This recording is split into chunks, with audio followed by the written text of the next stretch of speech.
entrevista y es por eso que nos hemos retrasado un poco. Ahora vamos a tener una mesa redonda. Carlos, te va a tocar leer las preguntas. Y bueno, él va a proponer temas, nosotros los vamos a comentar y cualquier persona en cualquier momento que quiera preguntar algo o comentar algo, pues obviamente puede hacerlo. ¿Se escucha? Sí. Vale. Podemos empezar, ¿vale? Permitirme que lo pase un poquito hacia adelante porque creo que lo que más ha interesado cuando hemos estado todo este grupo de personas aquí hablando de blockchain son las oportunidades de negocio que hay en Web3 y los sectores que están en auge. Entonces, me gustaría preguntarles, por ejemplo, a Aus, ¿qué modelos de negocio ve más importantes y cuáles son emergentes en Web3, en blockchain? Sí, bueno, primero me presento porque llegué tarde. Soy Ausker Oscarsson, pero más fácil es Aus.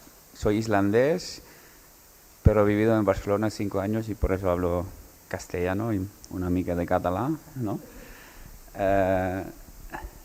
Soy el director general de la asociación y para mí el enfoque en educación es lo más importante, porque blockchain es un mundo que ya existe desde hace los años 90, que había dos tipos académicos en los Estados Unidos que habían hecho timestamping y lo pusieron en el New York Times. Creo que fue ya el 91 o el 92 y lo siguen haciendo. Y luego vino Bitcoin en 2019 con mucha potencial de cambiar el mundo, ¿no?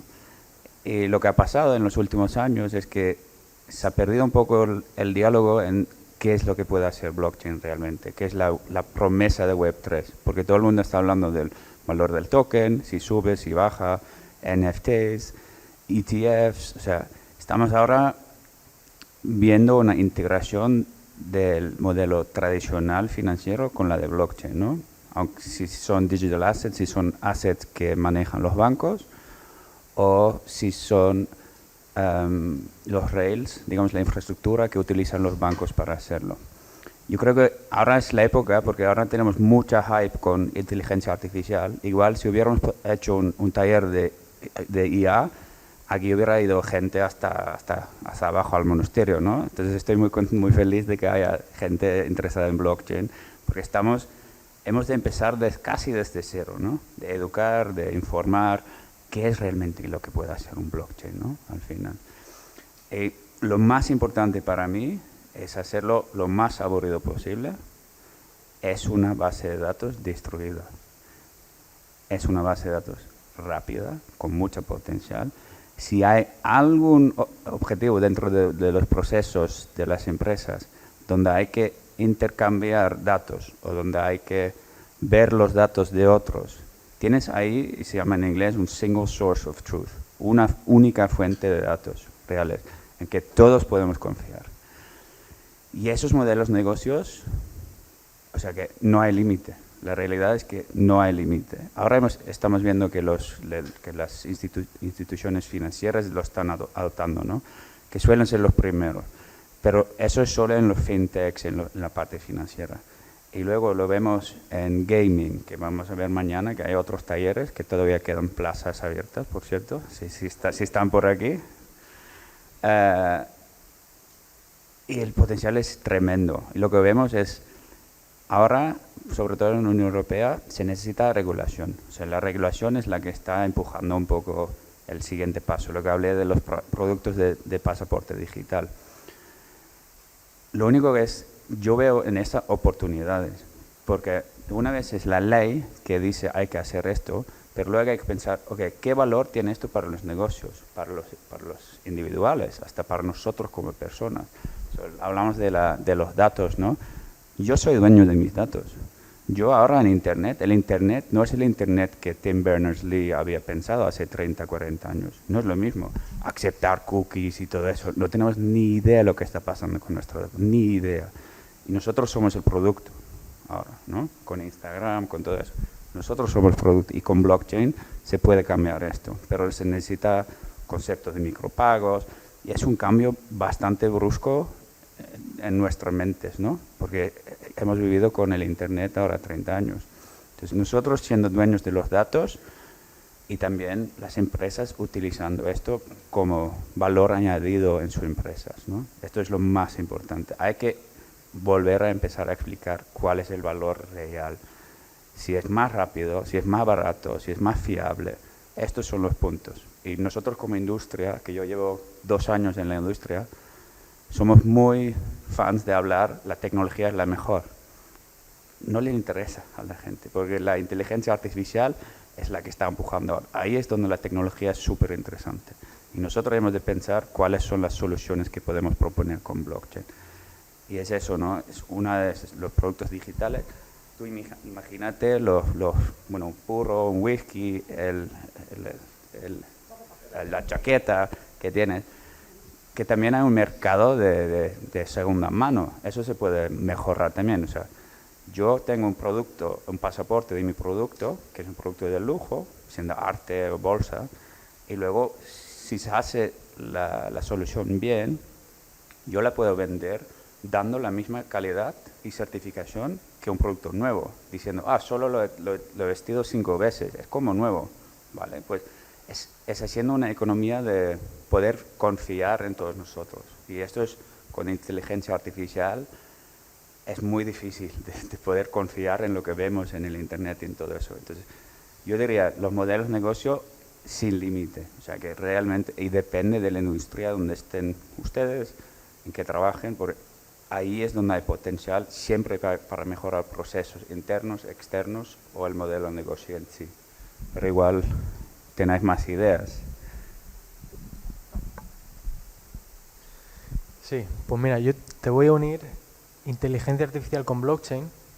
Es un tema que también hemos hablado esta semana.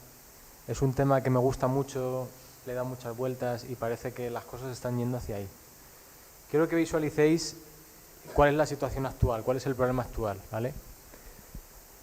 Vamos hacia un mundo con la inteligencia artificial en el que la innovación es tan grande que no tiene sentido para mí suscribirme a un servicio durante un mes, porque esta semana sale un modelo que me permite generar imágenes de un tipo o una tarea muy específica, pero es que en 4 días sale otro nuevo. ¿Para qué me quiero yo atar a un servicio cuando constantemente voy a tener que estar cambiando? Entonces, ¿qué necesitamos para desbloquear eso? Necesitamos poder hacer pagos pequeños. En lugar de suscribirme y comprometerme a algo a lo que no me quiero atar, necesito poder pagar por uso. Para eso estamos hablando de cantidades pequeñas. 25 céntimos, 50, $1, depende un poco. Claro, ¿cuál es el problema con los sistemas de pago que tenemos ahora mismo? Que solo con las comisiones, el tiempo que tardan, etcétera, etcétera, eso no tiene cabida en ese futuro y en esos modelos de negocio. Y aquí una vez más la blockchain, por la transparencia, por la eficiencia que tiene, las comisiones bajas, este tipo de cosas es un encaje muy bueno y muy natural. Y puede darnos esa solución nativa de pagos para inteligencia artificial. Y esto ya no es solo para inteligencia artificial, es para interacciones entre máquinas. Es decir, tú tienes un agente que de forma más o menos autónoma está interactuando con otros agentes. O sea, ni siquiera es un pago de una persona que va con su tarjeta y demás. Entonces, una vez más, los sistemas tradicionales no encajan, no tienen mucho sentido, ¿no? Entonces, si visualizamos un mundo en el que las máquinas y los agentes interactúan entre ellos,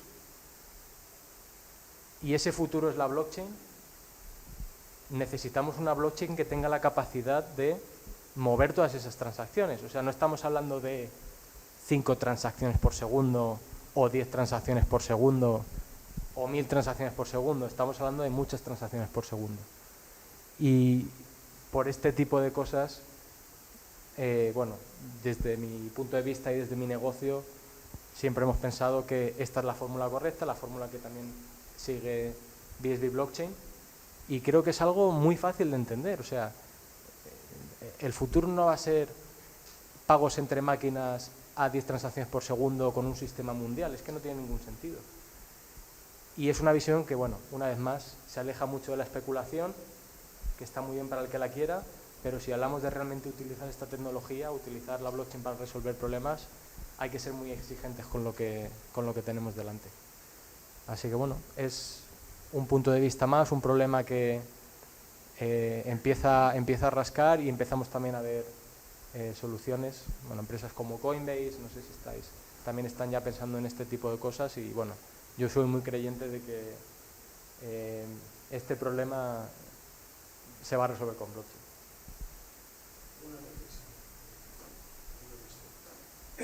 Blockchain, digital, inteligencia artificial. ¿Qué pasa con la lucha digital? ¿Qué pasa con los países donde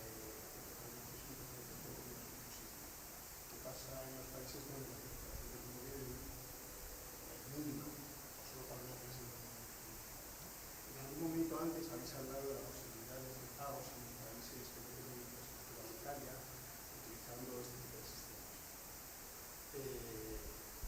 Entonces, bueno, pues crear un poco todo eso, ¿no? Siempre hablamos del primer mundo, donde las tecnologías fantásticas, siempre salvo apagones, tenemos internet disponible, siempre tenemos el móvil disponible, pero esto es si me permitís, de los 9.000, 8.000 millones de personas que hay en el mundo, somos 2.000 millones de privilegiados. Los 2.000 millones es una masa de tecnología mejor no está. Este es un tema que he debatido mucho y mi respuesta corta es que yo no he visto nunca o no tengo constancia de una revolución tecnológica que se inicie en el tercer mundo. O sea, a pesar de que podemos ver eso, no me consta ninguna referencia en ese sentido, tal vez esta sea la primera. Desde luego habilita muchas más posibilidades, pero es un tema, ¿sabes? No es tan fácil, pasa un poquito. Te voy a poder dar ejemplos reales, que tenemos un partnership, me falta la palabra en español ahora, con la Blockchain Association de Uganda. Y básicamente tenemos ahí unos contactos que tienen los contactos necesarios para poder hacer pilotos. O sea, nosotros lo que hacemos es, lo he estado explicando, es pasar de PowerPoint, explicar lo que blockchain podría hacer, sino enseñar en proyectos pilotos lo que blockchain está haciendo, está cambiando el mundo. Entonces, una es con pagos, creo que antes refería al stablecoin en shilling de Uganda, ¿no? Ahí no hace falta tener internet siempre, se puede hacer pagos offline también y luego tú igual lo podrías explicar, no hace falta tener conexión de red siempre.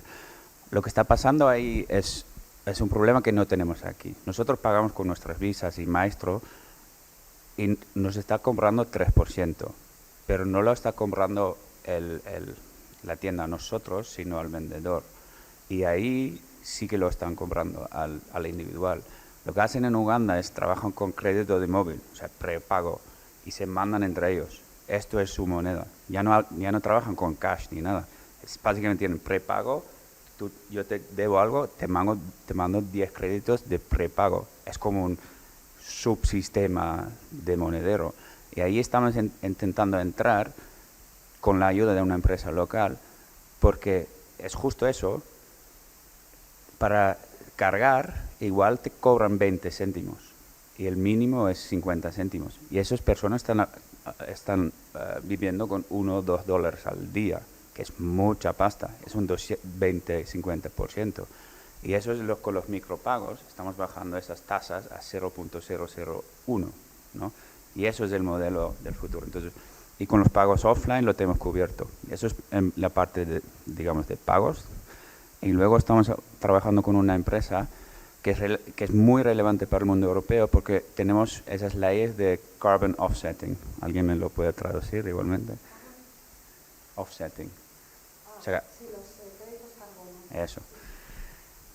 Hay una empresa ahí local que lo hace y lo que ellos quieren hacer, porque hay mucho fraude en ese sistema global, o sea que quién sabe si realmente han plantado un bosque ahí o no. Entonces ellos están construyendo casas y luego las casas son negativas de carbono. Estamos intentando aplicar este modelo y ahí también esas personas y esos individuales pueden cobrar dinero haciendo esto. Entonces también estamos abriendo otro modelo económico para ellos y luego lo que es verdad, igual lo venimos después, como nosotros estamos intentando trabajar con proyectos pilotos, justamente en los países como en África o en Latinoamérica o en el segundo o tercer mundo, no sé cómo se llama o cuál es la palabra políticamente correcta, digamos, pero fuera de Europa, no hay tantas regulaciones, porque son barreras. ¿Okay? Aquí, si quieres hacer algo en el sector médico, igual necesitas un certificado, te va a tardar 24 meses hasta que puedas hacer algo. Y ahí estamos haciendo proyectos en Latinoamérica con prescriptions,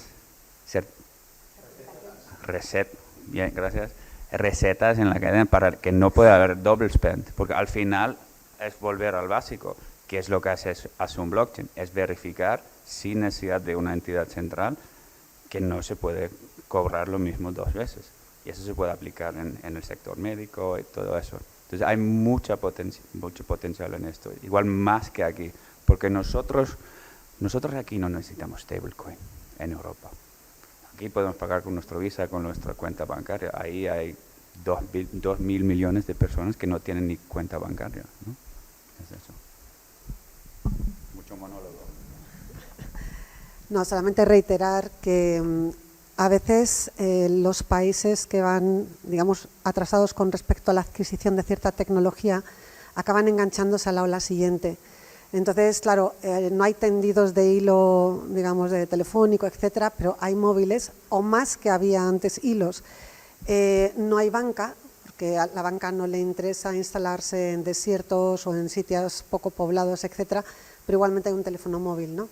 Y entonces, al final, esta tecnología precisamente ha sido levantada pensando en ese mar de personas, ese océano de personas que necesitan ahorrar, que necesitan tener crédito, que necesitan construir sus negocios, vivir en un mundo moderno, pero que no depende de ellos, porque el tener servicios bancarios accesibles no depende de ellos y nunca lo van a poder solucionar, ¿no?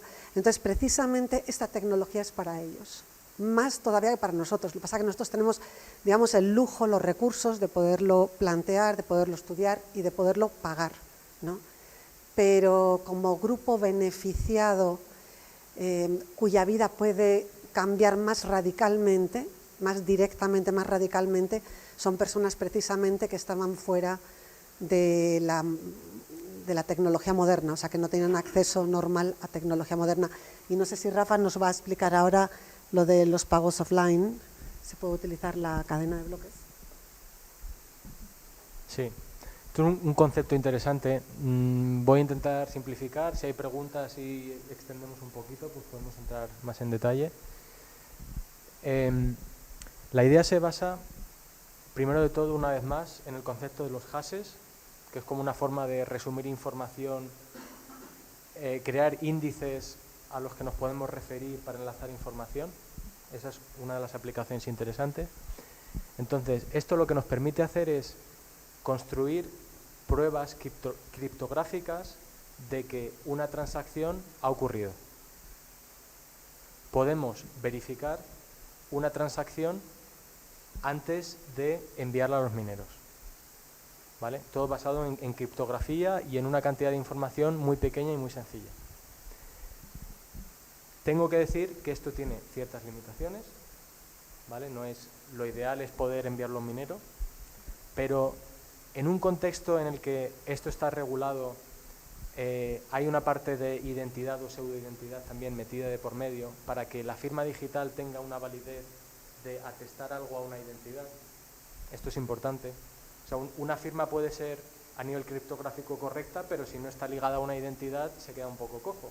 Entonces, en el momento que introducimos estos conceptos, podemos simplificar el proceso de verificación de transacciones de forma que genere confianza sin tener internet, ¿vale? Si yo realizo un pago entre nuestros dos dispositivos y ninguno tiene internet, somos capaces de intercambiar la información necesaria para crear una transacción que es válida y que intentaremos enviar a la red lo antes posible, y número 2, que la persona que recibe los fondos pueda tener un assessment, una especie, no sé, también estoy como aus, yo no tengo excusa, yo soy español, pero como una primera noción de que ese pago es lo suficientemente verificable para avanzar hacia adelante. Entonces, estos son los ingredientes que... Y es algo también, esta pieza es súper importante también para la escalabilidad de la blockchain. Así que introduzco aquí el...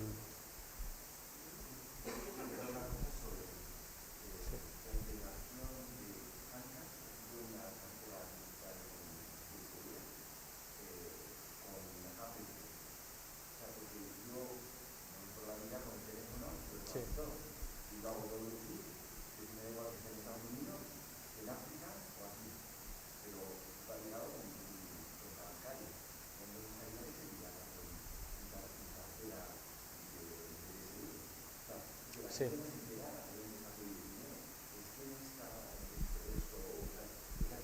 Sí.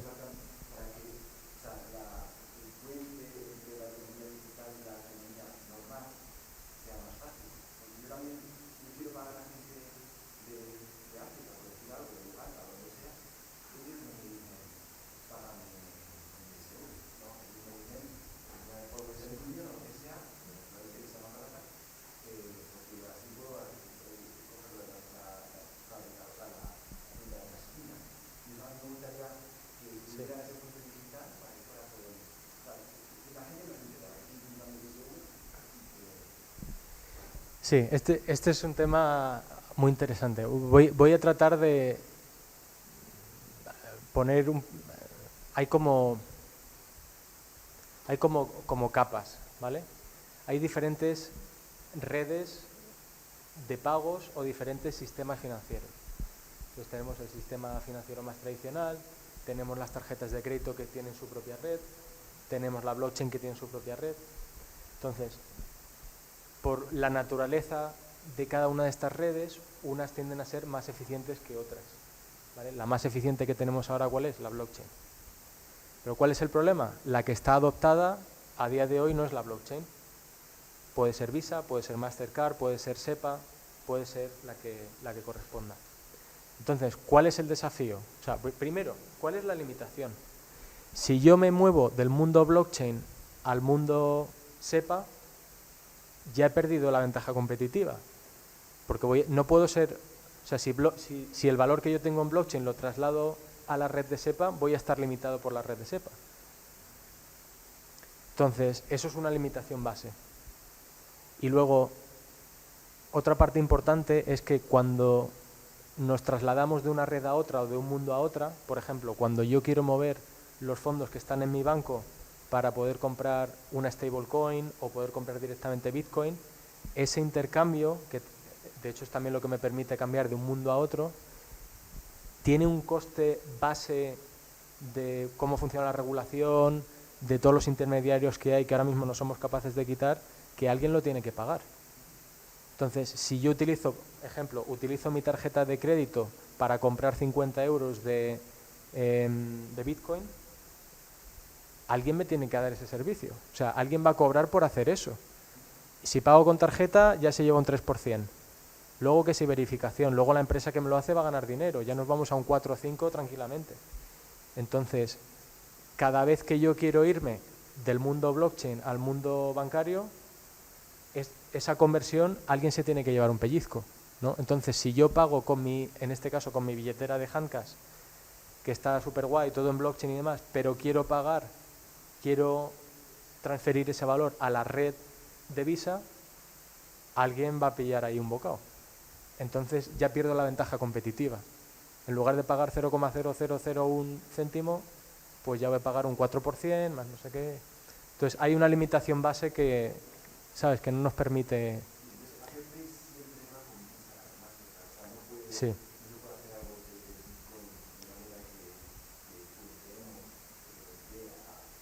Sí, lo que tendría sentido, hay un proyecto que yo tengo constancia que ha hecho algo parecido. Entonces lo que hay que hacer es convencer a todas esas entidades que son parte de ese proceso de saltarnos unos cuantos intermediarios y directamente utilizar la blockchain.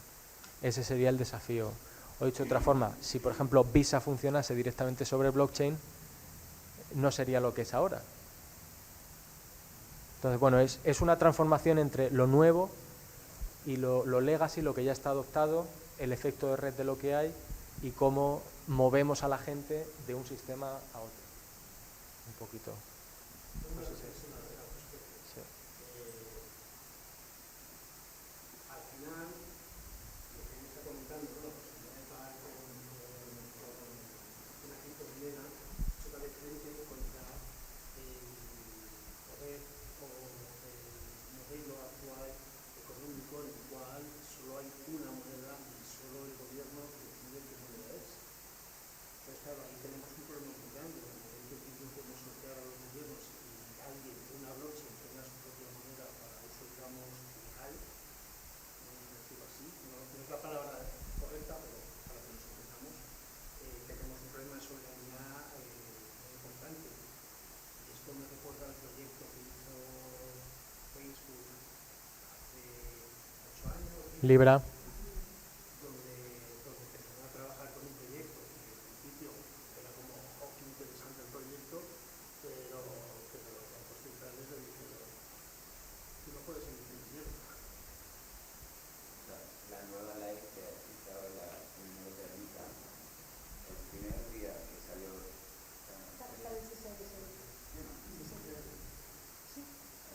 primer día que se juntaron los políticos, el primer día fue el grupo de trabajo se llamaba Peer Review. O sea, y por eso hay muchas, por eso los stablecoins ahora están súper regulados en la Unión Europea, ahora van en nuestra definición. Y por eso creo que una cosa es pagar con la cuenta de PSP. Yo no lo veo así.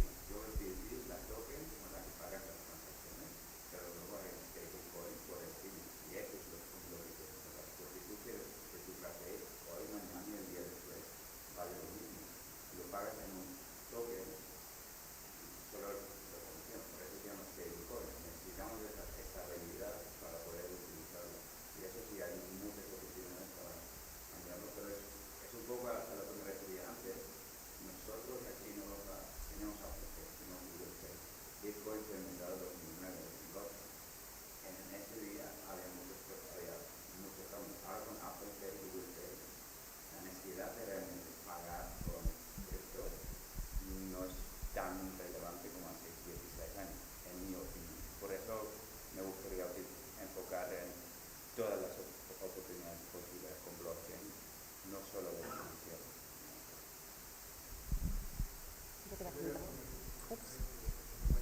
Con respecto a lo que es el tema de las carteras dentro de los móviles, las aplicaciones, esto lleva a una negociación.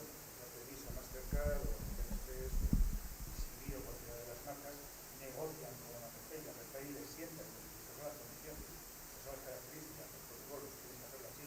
Entonces ahí hay un ente, llámale Visa, por poner el ejemplo, que se sienta con otro, que es Apple, y llegan a un acuerdo. En el caso de blockchain, sin entrar en la cartera específica o en el token, ¿quién sería ese ente? ¿Quién sería ese, entre comillas, Visa que se podría sentar con Apple Pay a negociar y a decidir, oye, ¿cómo incorporo el pago con bitcoins o con la tecnología blockchain en el móvil? ¿Hay una organización en mente, alguien que pudiera sentarse y negociar con ellos? Bueno, yo iba a decir una cosa que no te voy a responder la pregunta, pero es una consideración. Es que estas empresas, los intermediarios financieros, todos ellos están desarrollando sus propias cadenas de bloques, pero son privadas. Entonces, en realidad, es un juego de palabras, porque no barre la intermediación. Al ser privadas, no son transparentes. Es decir, quiénes son los nodos, quiénes son los que aprueban, quiénes son los que cierran los bloques, como si dijéramos, no tienes ni idea. Se reescriben las transacciones, pues ¿por qué no? O sea, si al final esto es algo privado, ¿quién sabe lo que pasa ahí, no? Entonces quiero decir que quizás es el modelo de negocio el que tiene que cambiar per se. El otro día estábamos nosotros aquí imaginando, y a veces discutimos cosas que van a sonar muy peregrinas y lo mismo luego me van a matar por ahí, pero estábamos precisamente hablando de cuál puede ser la adopción personal para utilizar cadena de bloques, por ejemplo, BSB, en nuestra vida rutinaria. Claro, tenemos este problema que es la tasa de cambio, ¿no? Entonces la pregunta es, ¿quién te provee liquidez? Actualmente, cuando vas a proveerte de liquidez, es decir, cuando vas a comprar bitcoins, BSBs o lo que sea, la transferencia de moneda fiat, moneda de curso legal, a cualquier token de estos te cuesta un montón de dinero. A lo mejor te cuesta un 10%, un 20%, lo que sea. Con lo cual destruye cualquier ventaja que pudieras tomar. Y yo estaba apostando que esto tenía que ser los mineros, que los que tenían que proveer esta liquidez serían los mineros, porque si esta, digamos, moneda, entre comillas, es de uso general, es decir, no solamente en empresas, sino para personas, para la vida diaria, ¿por qué no van a proveer la liquidez? Al final su negocio crece enormemente, ellos son los que tienen los bitcoins para ponerlos en la mesa. Y no sé, estábamos ahí imaginándonos un mundo futuro que no conocemos cuál va a ser, y es hablar muy a grosso modo, ¿no? Pero yo pensaría que llevado al límite, la gente y las rutinas de la gente tienen que incorporarse a las actividades de la cadena de bloques, porque no hay ningún motivo por el cual pagar a ninguna tarjeta de crédito un 3%, un 7% o ninguna otra cosa, ¿no? Sí es verdad que también proveen otros servicios que no los va a proveer la cadena de bloques, pero entonces estás pagando directamente por esos servicios, no por el pago simplemente, ¿no? Entonces, bueno, esto era cosas que hemos estado discutiendo nosotros aquí el otro día y que están un poco conectadas con lo que has comentado. Antes se hablaba de discusión, ahora se habla de integración. O sea, los mayores stablecoins son Tether y Circle, ¿no? Circle ahora creo que ha hecho un trato con PayPal para integrar. Tether en Franklin están haciendo tratos con Visa, entonces como integración de esto. Pero os voy a comentar un ejemplo porque eso es importante y eso también Estas dos empresas que has mencionado son mineros. son stablecoins, son emisoras de stablecoins, los más grandes, los más grandes del mundo. Igual Tether es una de las empresas más grandes del mundo, no sé cuánto, no quiero saber. Pero, y eso vuelve a la filosofía del bloque, de empoderar al usuario. Yo ahora me voy a mudar a Lugano, por eso suele ser yo hoy. Ahí hay una app local del ayuntamiento que tiene un propio stablecoin, se llama Luga. Cualquier persona puede bajar la app y utilizarlo para turistas, para la gente que vive ahí. Es una propia stablecoin con su propia cartera y ellos quieren incentivar que la gente local compran ahí. Es espectacular porque te dan un 10% cashback, un 20% cashback, un 30% cashback. Y lo pueden hacer porque están evitando todo lo que dicen. Es simplemente, tú tienes tu cartera, tú tienes tu código QR, está integrado en todos los points of sale, las maquinitas estas, ¿cómo se llaman? POS, sí. Integrado en todo eso y estás incentivando una economía local, que también es súper importante. Eso en Lugano, o en Pueblo X, o en una ciudad grande, en Madrid lo podría hacer, en Madrid hoy. Y me imagino que el gobierno y la Comunidad de Madrid podría enriquecer. Gracias. Porque, y también dando soporte, el Madrid lo podría hacer en el Bernabéu, o sea, es así, pero tiene que ser un beneficio para el usuario, porque el Apple Pay es tan cómodo y nosotros no notamos el 2 o 3 o 4%. Pero si yo recibo descuentos o casa o lo que sea, bueno, pues paso del Apple Pay y hago eso. Y eso es como, así es la discusión.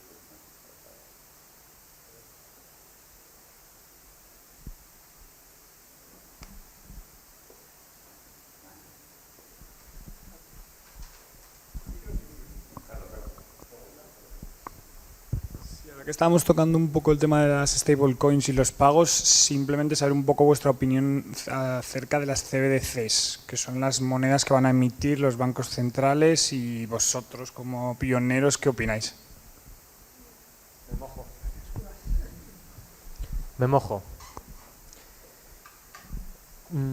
El mayor peligro o el mayor punto de debate y de conflicto con el tema de las CBDCs es que, por un lado, el Banco Central tiene más transparencia, se aprovecha de las ventajas que tiene la blockchain, igual que las stablecoins. para mí es como meter lo mejor de los dos mundos. Por un lado la eficiencia de la blockchain, pero por otro lado el representar el valor en una unidad que es familiar para el usuario. Para los europeos será el euro, para el resto del mundo casi el dólar, y así con cada CBDC. Lo que suena un poquito peligroso y da un poquito de miedo es que como blockchain tiene un montón de transparencia y parece que para regular ciertos procesos tenemos que vincular firmas digitales a identidad, si combinamos esto, podríamos imaginar un mundo en el que todo lo que tú haces se puede ver en la blockchain. Igual no lo puede ver todo el mundo, pero ciertas entidades sí lo podrían ver, ¿no? Entonces, bueno, esto es puede ser un poquito polémico, desde luego hay mucho debate, pero lo que está claro es que esa visión del mundo podría darse, 100%, técnicamente es posible. Por otro lado, desde mi entendimiento técnico, podemos tener ambas. Podemos tener una CBDC que está regulada con todos los beneficios que eso podría ofrecernos, pero al mismo tiempo respetando la privacidad. Pero requiere de coger el ángulo correcto. Así que bueno, esta es mi...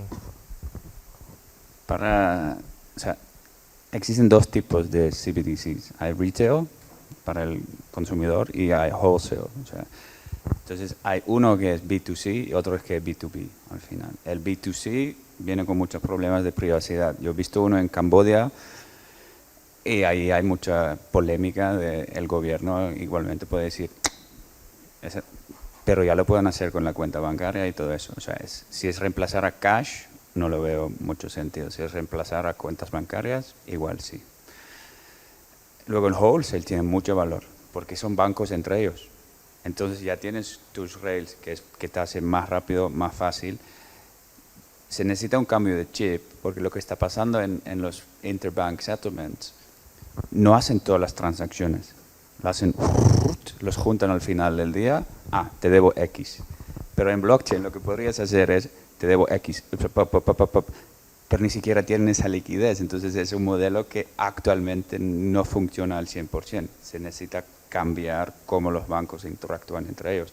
Pero ese le veo mucho potencial, con el consumidor, con los stablecoins, y si son bien regulados, como es el caso en Europa, tiene mucho más valor, porque es como un banco al final, es como una entidad bancaria que está emitiendo.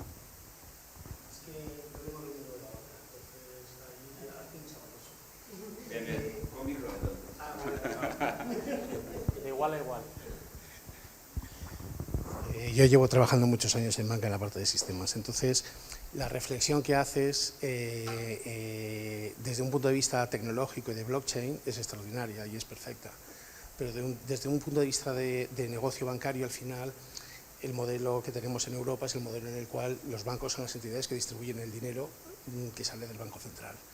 Luego es complicado que el Banco Central se pegue un tiro en el pie, digámoslo así, y emita un CBDC que reemplace el trabajo de los bancos comerciales. O sea, esto es imposible porque si no, todo el riesgo del sistema se iría al Banco Central y es una cosa que el Banco Central no puede hacer. Entonces hay una cosa muy importante que tenemos que entender, que es que cuando tú vas con tu Visa a pagar, ese euro no es un euro del Banco Central, es un euro del banco donde tú tienes tu dinero. Es lo que se llama dinero comercial y no está garantizado por el Banco Central. Es verdad que en Europa tenemos el Fondo de Garantía de Depósitos que te cubre hasta cierto importe, pero si tú tienes 1 millón de euros en tu cuenta del banco y mañana el banco quiebra, tú has perdido tu 1 millón de euros y nadie te lo va a devolver. Cuando tú tienes un billete de 5 euros, puedes coger, ir al Banco Central y decirle, dame 5 monedas, porque el Banco Central está obligado a respaldar lo que emite en papel moneda, en moneda, lo que sea, ¿ok? Entonces ahí es sobre todo donde se produce esa fricción, ¿no?, entre CBDCs como idea y como concepto de reemplazar el efectivo, muy bien, ahí tenemos el problema de la brecha digital una vez más.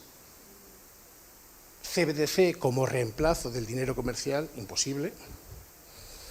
Entonces, bueno, pues ahí es donde está esa fricción, donde los bancos no quieren entrar en el modelo o en el mundo de los euros, digamos, respaldados por el Banco Central, porque les limita, el Banco Central no quiere entrar tampoco ahí, y sin embargo los bancos comerciales tienen la obligación, igual que la tienen hoy en día, de ir distribuyendo esos euros digitales, que es un servicio que no tiene coste, o sea, que no tiene ingreso, pero para los bancos tiene un gran coste.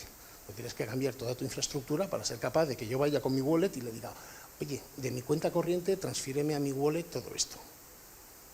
Ese era un poco mi punto sobre esto.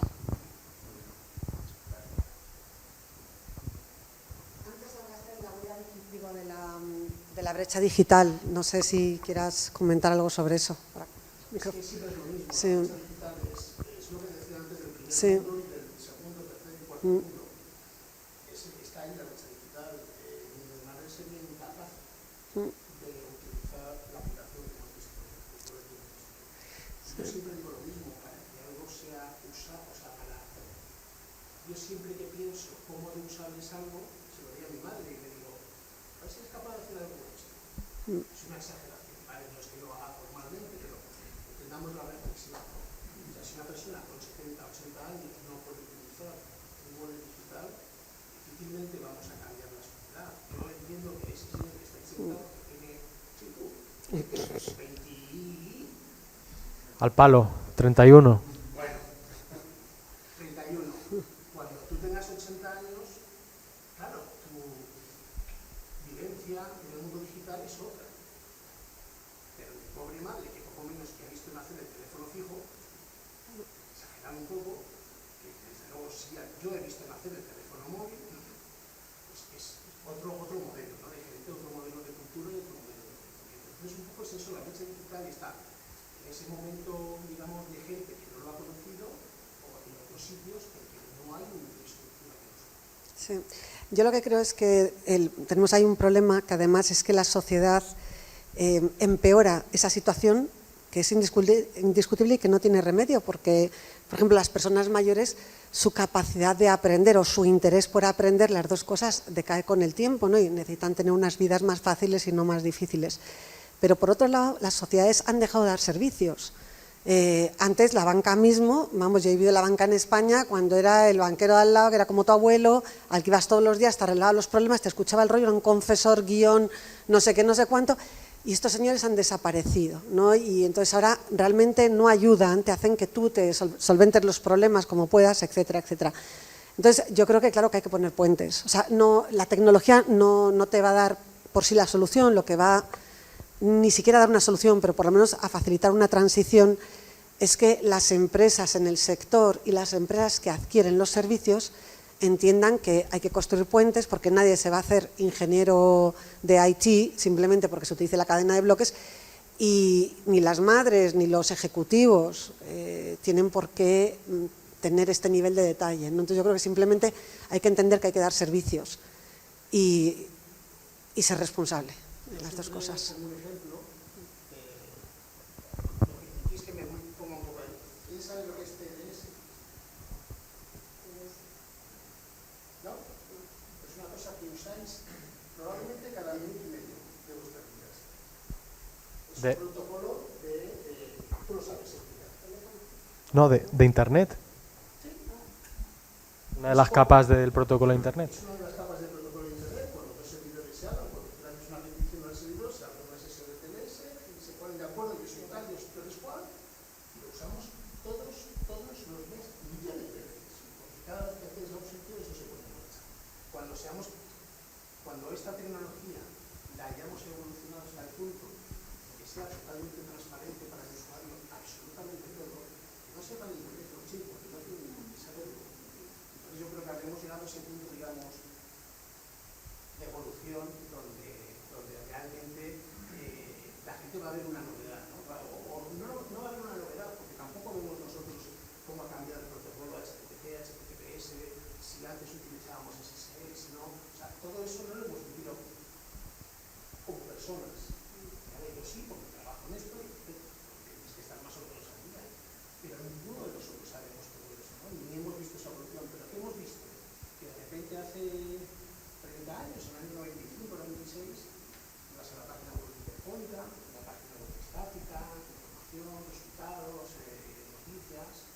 me viene, tengo una aplicación en mi móvil que puedo conectarme desde mi casa, saber qué es lo que está pasando, desactivar las líneas telefónicas, activar líneas, poner límites. Entonces, claro, toda esa tecnología de base es la que ha permitido construir por encima todos esos servicios, ¿no? Pues eso es un poco lo que yo creo que en la parte de blockchain nos hace falta llegar a ese punto de madurez. Ahí tienes... No, pero ahí tienes toda la razón, ¿eh? Me refiero, es que ese es uno de los principales problemas con la blockchain. De hecho, mira ChatGPT. ¿Quién utiliza ChatGPT? Es que todo el mundo utiliza ChatGPT. Y todo el mundo sabe utilizarlo. ¿Por qué? Pues porque es un chat, estás acostumbrado. Utilizas WhatsApp, utilizas Telegram y es súper fácil utilizarlo. El problema con la blockchain es que ese onboarding, ese proceso de onboarding se dificulta. Porque ya son procesos económicos, depende también de CBDCs, depende del Estado, depende de un montón de cosas. Por tanto, la evolución de la blockchain va a ser muchísimo más lenta que la de la inteligencia artificial, pero muchísimo más lenta. Pero eso no significa que dentro de 10 años la vayamos a utilizar globalmente. Yo estoy muy convencido de que sí, porque hay, como dije en la anterior sesión, hay casos de uso que es que solamente la blockchain puede resolverlo. Y eso es lo bonito de la blockchain. Me refiero que no utilizarlo para todo, pero para esos casos de uso que solamente la blockchain puede resolver. Y poco a poco hacer que la blockchain se transforme pues, en el ChatGPT, que sea tan sencillo como mandar un mensaje, como utilizar WhatsApp. Y lo que has dicho tú, que no sepas que estás utilizando la blockchain por detrás, porque es que no tiene ningún sentido. Vosotros cuando utilizáis ChatGPT, ¿entendéis de los modelos de lenguaje, de LLMs, de cómo funciona por detrás? No, es que a nadie le importa. Literalmente. Pues en la blockchain yo creo que va a pasar exactamente lo mismo, lo que pasa es que el proceso es mucho más lento. Perdona. Cuando usamos Bizum, por ejemplo, Exacto. es Exactamente. pasar una interfaz de usuario simple y ya está. Exacto. Entonces eso... Que las empresas, los gobiernos, todo, Eso es lo que pasa, eso es el problema, pero el problema de la blockchain es que depende de muchas otras cosas, porque es económico. Y cuando tocas el tema económico y de una moneda global, claro, involucras a estados, los bancos también tienen mucho que perder en este tema, tienen que adaptarse. Entonces yo creo que el futuro es que los bancos también vayan adaptándose a eso, que te dejen la opción de hacer un Bizum igual a través de Bitcoin, a través de BSV, a través de cualquier otra moneda, pero que el usuario no diga, ostras, pues mira, hay una transacción, un UTSO, pero es que eso al usuario no le importa. De hecho, a él nunca le va a importar. Eso le va a importar al desarrollador que va a hacer esa aplicación. Pero a la persona que le va a hacer la transacción es un lío de cabeza. Tú cuando haces Bizum, ¿te importa la base de datos que hay detrás? Ni la sabes. Exacto. Pues yo creo que con la blockchain va a pasar lo mismo. Pero pues tenemos que esperarnos 5 o 6 años. Y es lo que estamos intentando hacer justamente. Crear esa tecnología. Desarrollar esa tecnología para que dentro de 6 años blockchains como Ethereum o como la Bitcoin actual no sea capaz de abordar este problema y no sea capaz de realizar tantas transacciones, pues por lo menos nos tenga a nosotros como alternativa, por ejemplo, la blockchain de BSV, para poder hacerlo de forma escalable y mejorar el proceso de onboarding para que la gente no se dé cuenta que está utilizando la blockchain justamente. Intento estructurarme un poco también a medida que voy oyendo y reflexionando, ¿no? Hay dos áreas. Es muy básico lo que digo, ¿no? Pero que me sirve a mí y no sé si alguno más. Uno es la tecnología blockchain y otro es el Bitcoin. Bitcoin como aplicación de la tecnología blockchain, ¿no? Pero la tecnología blockchain tiene muchas más aplicaciones, ¿no? Vamos a Bitcoin, ¿no? Basado en tecnología blockchain, pero Bitcoin, ¿no? Antes hablábamos de África. Yo he estado en varios, voy de vez en cuando a países de África. Sabemos, la República Centroafricana adoptó el Bitcoin. El Salvador adoptó el Bitcoin. Las experiencias han sido negativas, ¿no? El Salvador se ha echado hacia atrás, ¿no? ¿Cómo lo veis esto? ¿Por qué, digamos, no están preparados? Son países del tercer mundo, entre comillas, ¿no? Me refiero usando terminología antigua, ¿no? No está orientado para ellos. Si antes decíamos que quizá para ellos es mejor, está claro que de momento todavía no. Luego tengo otros temas también que me han venido. MiCA, vale, ¿no? Lo de Marketing Crypto Asset, ¿no? En Estados Unidos, ¿qué reglamento se utiliza? Que además son los que más minan y todo, ¿no? Las leyes SEC están, de alguna manera, ¿hay reglamentos? ¿MiCA ya está en vigor en Europa? ¿Sí? ¿Ya está en vigor? Sí. O sea, vamos directamente a esto. O sea, Vale. ¿cómo tributa luego también? O sea, entiendo cómo tributan en las haciendas respectivas, digamos, el tema de Bitcoin y todo. O sea, me vienen muchos temas a la cabeza. Vale, Pero bueno. pues mira, te respondo lo primero conforme El Salvador. No sé muy bien exactamente cuál es la situación actual, pero es que cuando tú utilizas Bitcoin, lo que utilizas es como si fuera oro, como reserva de valor. Entonces, lo que utilizó El Salvador... Sí, lo que pasa es que ellos lo compraron, ¿a cuánto compró un Bitcoin? No sé exactamente, pero creo que lo comprarían a 40.000 o 20.000 euros y ahora sí que se cotiza a 100.000 euros. Entonces yo creo que más o menos en esa parte sí que han ganado El Salvador, invirtiendo en criptomonedas y en Bitcoin. Lo que pasa es que ellos lo invierten como reserva de valor y yo no lo veo así, porque al final puedes utilizarlo eso como método de inversión, pero nuestra finalidad no es que utilices una blockchain o un token como reserva de valor, porque si no, ¿qué sentido tiene? Bitcoin ahora mismo tiene una tecnología detrás que es impresionante, pero ¿qué puedes hacer con esa tecnología? ¿Puedes hacer pagos con Bitcoin?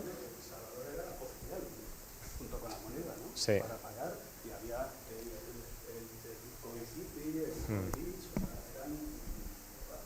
Sí.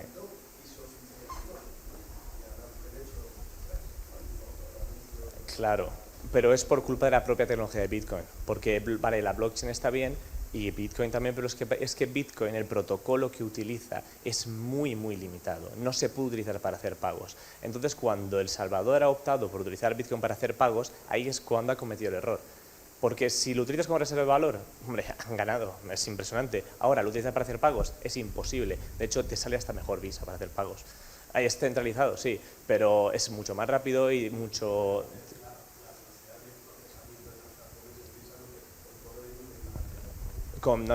diría que Visa es mucho mejor que Bitcoin. Ahora, si es otro, porque Bitcoin tiene muchas limitaciones, como las que hemos dicho, del tamaño de bloque. Entonces, las transacciones que puedes hacer son muy pocas. Entonces, a ti te conviene no transaccionar Bitcoin, sino quedarte Bitcoin. ¿Sabes? Entonces, ese es el problema, que Bitcoin te incentiva no a realizar transacciones, sino a quedártelo.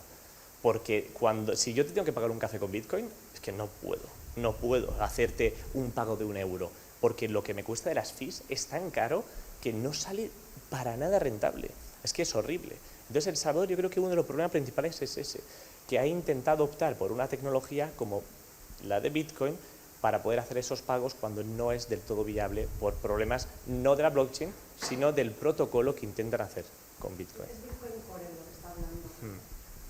¿Os acordáis que hemos hablado antes de la Claro. inversión de Bitcoin, de todas las alteraciones del protocolo? Él está hablando de Bitcoin Core, que es el que estaba cotizado a $118 ayer, a 117 por ahí.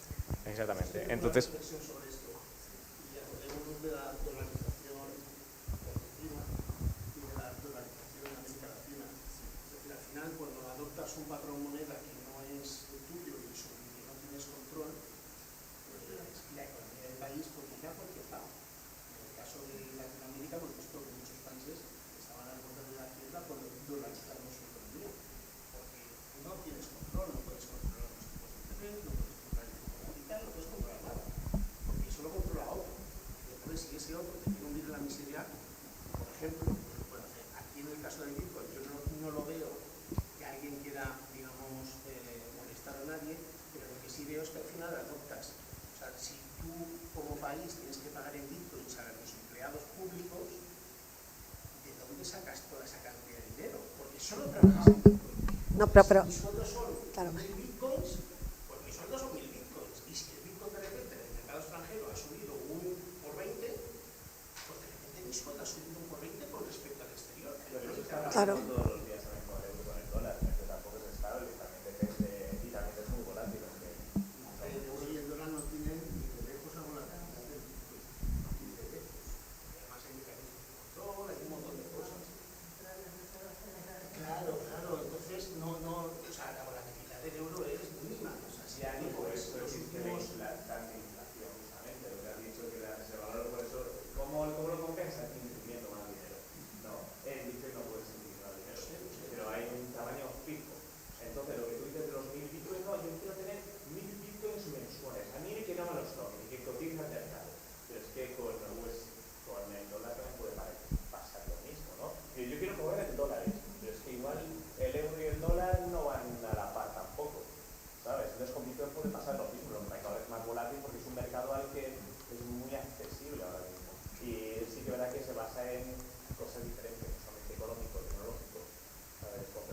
Bueno, el caso es que yo creo que cuando tú adoptas una moneda tienes que saber lo que te cuestan las cosas y lo que estás pagando. Y cuando estás hablando de BTC, que tiene una volatilidad enorme, no sabes lo que pagas por nada, aparte ya de las comisiones, de que los mineros cobren más, etcétera, etcétera. Y luego está el caso de uso alternativo, que es sentarte encima de tus bitcoins a que la especulación las haga crecer, y es una especie de hucha imaginaria, ¿no? Pero entonces es que quizás no hubo una correcta elección, o sea, la tecnología blockchain sí es una buena opción, pero la moneda que eligieron no es una buena opción, y casi que es escandalosamente no una buena opción, pero no sabemos. Vamos a la segunda pregunta, porque es muy relevante. Voy a menudo a Bruselas a hablar con la gente de Mica, así que voy a dar un pequeño intro. O sea, Mica empezó como Kill Libra, ¿no? O sea, para matar a estas monedas privadas que Axel aquí va a imprimir dinero. Eso no es lo que queremos, ¿no? Vale. Han pasado varios años, ahora desde hace el 1 de enero está en vigor, pero todos los países, o sea, eso es un poco el problema con Europa, en la Unión Europea dicen X y luego todos los países lo tienen que implementar a nivel nacional, ¿no? Entonces, creo que Holanda fue uno de los primeros países que entró en vigor Mica el 30 de junio y cada país tiene sus propios plazos. Y Mica hay mucho detalle de que, por ejemplo, una emisora de un stablecoin o de un token tiene que tener el 80% de sus operaciones en el mismo país. Por ejemplo, así, todos los exchanges, las emisoras de stablecoins, etc.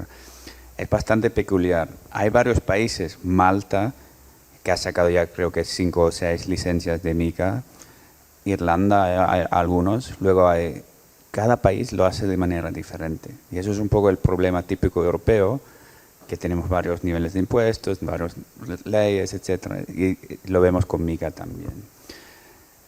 Yo creo que es bueno, porque al final es protección del consumidor, ¿no? O sea, los tokens, en teoría, no están bajo Mica, son los stablecoins. Todas las emisoras de stablecoins al final se tratan casi como bancos, como entidades bancarias. Eso es el objetivo de Mica. Yo lo veo bien, porque es proteger al consumidor. En Estados Unidos, justo la semana pasada, han aceptado el Genius Act, los genios, la semana pasada. Y lo pasaron directamente en las dos cámaras y ya creo que ya es ley y va a entrar en vigor. Es un poco como típico, es mínimo regulación para poder tener innovación al máximo. Pero también hay una idea política por detrás, que es justo eso. Quieren que el dólar esté en todo el mundo, porque quieren que el dólar esté fuerte. Por eso el Genius Act es bastante restrictivo, o no, al revés, o sea, permite mucho, mientras que Mica es bastante restrictivo. Y va a la misma soberanidad, pues ya está, eso. Queremos aquí el euro, que el euro esté fuerte. Queremos en Suiza, quieren que el franco esté fuerte. Y en todos los países quieren que su moneda esté importante. Yo no quiero tener mi dinero en euros si vivo en Suiza, porque va a fluctuar. Quiero tener más estabilidad y eso es lo importante. Entonces, con Mica vemos que, por ejemplo, Tether, o sea, USDT, no está bajo Mica. Entonces, dentro de poco, unos meses, no vamos a tener Tether en Europa más, porque ellos no van a aplicar una licencia y sin licencia no puedes trabajar en Europa. Entonces Tether no vamos a tener, por eso hay el Circle, o sea, Círculo, que es una empresa creo que tienen están en Luxemburgo, creo, dentro de Europa. Es otra stablecoin que han sacado el USDC y EURC, o sea, un euro digital, ya el primero stablecoin. Y sí que están bajo Mica, entonces la regulación está ahí para proteger a nosotros como individuales, al final y al cabo, y proteger a los países mismos o las regiones mismas. Lo que es interesante es que en Reino Unido todavía no tienen esa regulación. Entonces era como, ¿van a mirar hacia Bruselas o van a mirar hacia Washington? y justo van hacia Washington. O sea, están intentando abrir más. Y se nota que también hablé con unos comisarios en Bruselas. Si hubieran hecho MiCA hoy, lo hubieran hecho diferente. Pero ya, o sea, ya está. No quieren hacer una MiCA 2 porque quieren que se establece y luego en un par de años lo van a cambiar. Pero ahora con MiCA tenemos suficiente para los próximos años dentro de Europa y vamos a ver qué tal. O sea,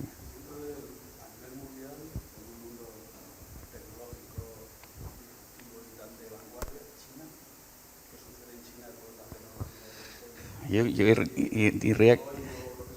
diría que China igual va a CBDCs, pero no sé, o sea, no lo sé. O sea, China hay mucha innovación, no se está grabando, no quiero comentar. No lo sé. No conozco el mundo igual, el señor sí sabe, pero... Hace varios años China ha lanzado su propio wallet solo para ciudadanos chinos y hicieron varias pruebas en varias ciudades y aparentemente para ellos ha sido todo un éxito. Yo, siendo el gobierno chino como parece ser que es, pues intentaría entender un poco qué es lo que están haciendo y cómo funciona. ¿En qué momento una tecnología, o se hace pública una tecnología disruptiva de ellos, pues no quería o cualquier cosa? Yo no sé, sé que en su momento prohibieron la parte de Bitcoin y daron su propio wallet, daron los chinos, y regalaban, no sé si eran 2.000 o 3.000 virtuales. Pero su wallet ¿en qué blockchain o en qué parte? Tenían una blockchain privada. Claro, una blockchain privada, ¿no? ¿Te refieres? Sí, supongo. Sí. Fue un proyecto del gobierno chino. Ese es un tema también que no sé si vamos a entrar más tarde, pero también es interesante comentar lo de las blockchains privadas y las blockchains públicas. Al final una blockchain privada yo no lo considero como blockchain, porque una blockchain tiene que ser público. Todo el mundo tiene que ser capaz de poder acceder a todos los datos que se están guardando. Todo el mundo tiene que ser capaz de participar y de poder minar si quiere. Vale, igual tienes que gastarte un montón de dinero para ser minero, pero puedes, nadie te bloquea el acceso. En las blockchains privadas no pasa eso, te dicen, mira, tú no puedes tener acceso aquí, tú tampoco, y al final estás restringiendo muchísimo, estás bloqueando, estás censurando. La blockchain salió justamente como para combatir la censura, para que en Twitter, por ejemplo, no te censuren simplemente por la forma en la que pienses y no te dejen mandar más tweets. Pues en las blockchains privadas pasa exactamente lo mismo, y tiene el mismo problema que los bancos, que te pueden bloquear perfectamente las cuentas bancarias si te apetece.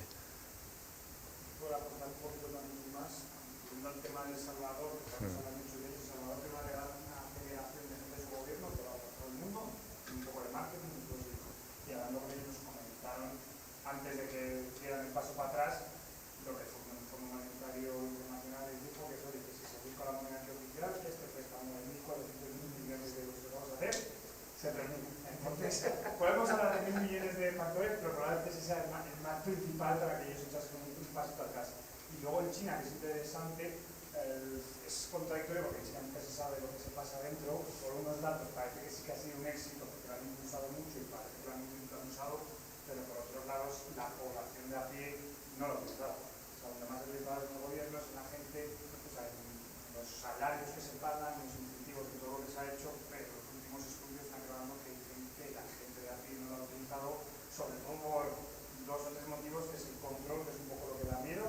Básicamente, China sí que utiliza mucho la blockchain por detrás sin que el usuario lo sepa, pues aquí te ponen una multa de tráfico, como están localizados, pero directamente de tu iguales. Entonces ya el que le quitan es una cosa que solamente no quiere. Y luego las limitaciones que son especulativas, a veces sí, a veces no, de que el dinero puede caducar, de que el dinero en función de tu escala en China, donde estés situado, puedes gastar, no puedes gastar, puedes viajar, no puedes viajar. Entonces son casos de mayor control sobre la sociedad y mismamente la población parece, como decimos en las grandes ciudades, ha empezado a rechazar.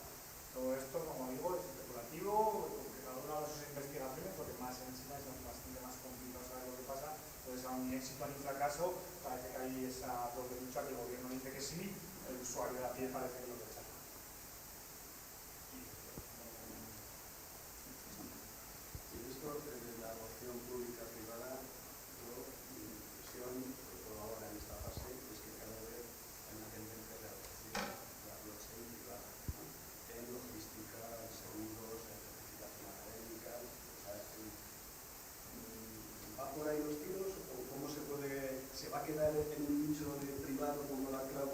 La cosa es que eso ya se está haciendo, me refiero, se está utilizando mucho la tecnología que se llama Hyperledger, por ejemplo, que Hyperledger es una tecnología de blockchain privativa y eso ha tenido ya cientos de problemas.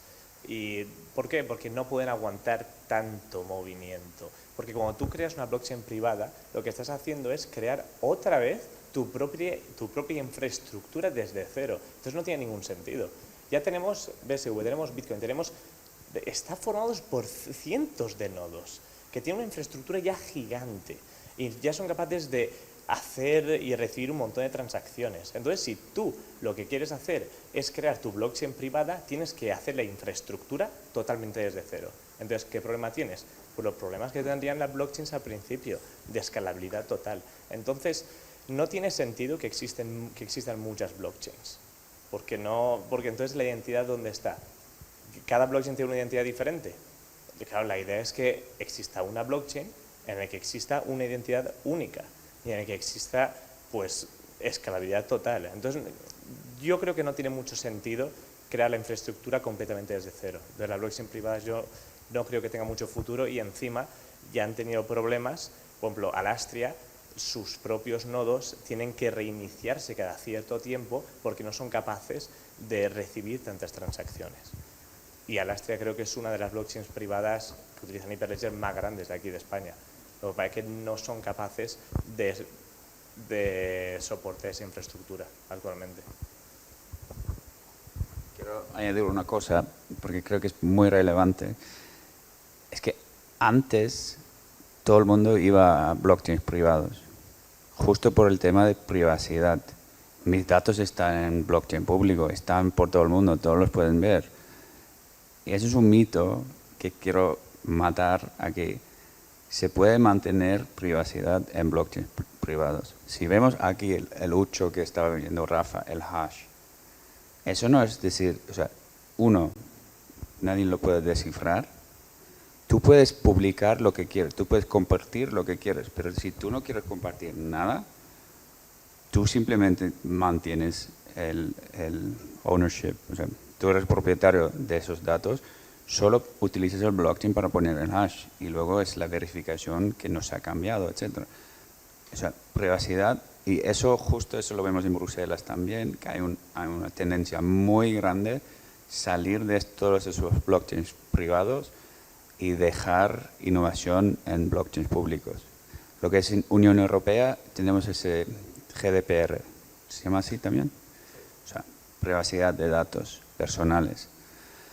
Había una iniciativa hace 4 semanas que vi un artículo que decía querían reforzar la ley para blockchains si hay datos privados en una blockchain pública y si no se puede quitar los datos, pues que se borra todo el blockchain. Yo, ok, es un poco difícil, pero estamos en una asociación en Bruselas también con todos los blockchains y muchos del ecosistema. Ahí hicimos un reporte de, oye, eso no se puede hacer. Lo único que temen es la privacidad, pero si simplemente si tienes un negocio que trabaja con blockchain, lo más importante, lo más básico, no poner datos personales en la blockchain. Y es lo más básico. Tenemos aquí una empresa de Madrid que trabaja mucho con esto. Es lo primero que hace. No poner datos personales. Pones el hash o lo mínimo necesario, porque así también te sale más económico. Porque cuantos más datos pones en el blockchain, más pagas de fees. Entonces, si tú puedes tener tus fees más bajos, vas a operar más barato. Entonces, privacidad va a ser 1, 2 y 3 para los próximos 2 años aquí en Europa. Y vamos a ver la tendencia de blockchains privados a blockchains públicos también. Aus, que si quieres explicar la diferencia entre un blockchain privado y uno público, porque quizás estamos asumiendo que es que en español la palabra público suena como algo que está disponible para la gente, ¿no? Pero en realidad en este caso es un sinónimo de auditable. Entonces es contrario al concepto. Alguien piensa que algo privado está mejor guardado, pero es mentira, porque en cadena de bloques es sinónimo de centralización. Es decir, en una cadena de bloques privada, lo que hace el dueño de la cadena es seleccionar quiénes son los nodos, quién puede escribir y quién puede leer, ¿no? ¿Eso qué va? Eso va en contra de la transparencia, y eso quiere decir que no es auditable, es decir, tú no puedes ver quién está modificando la información. Es un mecanismo centralizado totalmente, ¿no? Lo que pasa es que por las palabras que se emplean, la gente tiende a intuir lo contrario. Y eso es una de las muchísimas, lo que llamamos leyendas urbanas, ¿no? Otra leyenda urbana es lo de que Bitcoin es anónimo. Bitcoin no es anónima, es lo que se llama seudónimo, o sea, utiliza los hashes para guardar la privacidad. Pero cuando roban bitcoins, la policía te encuentra al final. Entonces te quiero decir, los bitcoins están, digamos, numerados. Por más que ciertos mercados sean como guaridas, ¿no? para hacer ciertas transacciones o lo que sea, pues hay cosas que se han repetido y no son exactamente correctas como se entienden, ¿no?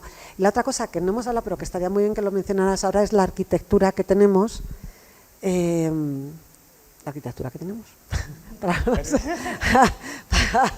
para poder dar muchos servicios dentro de la cadena de bloques.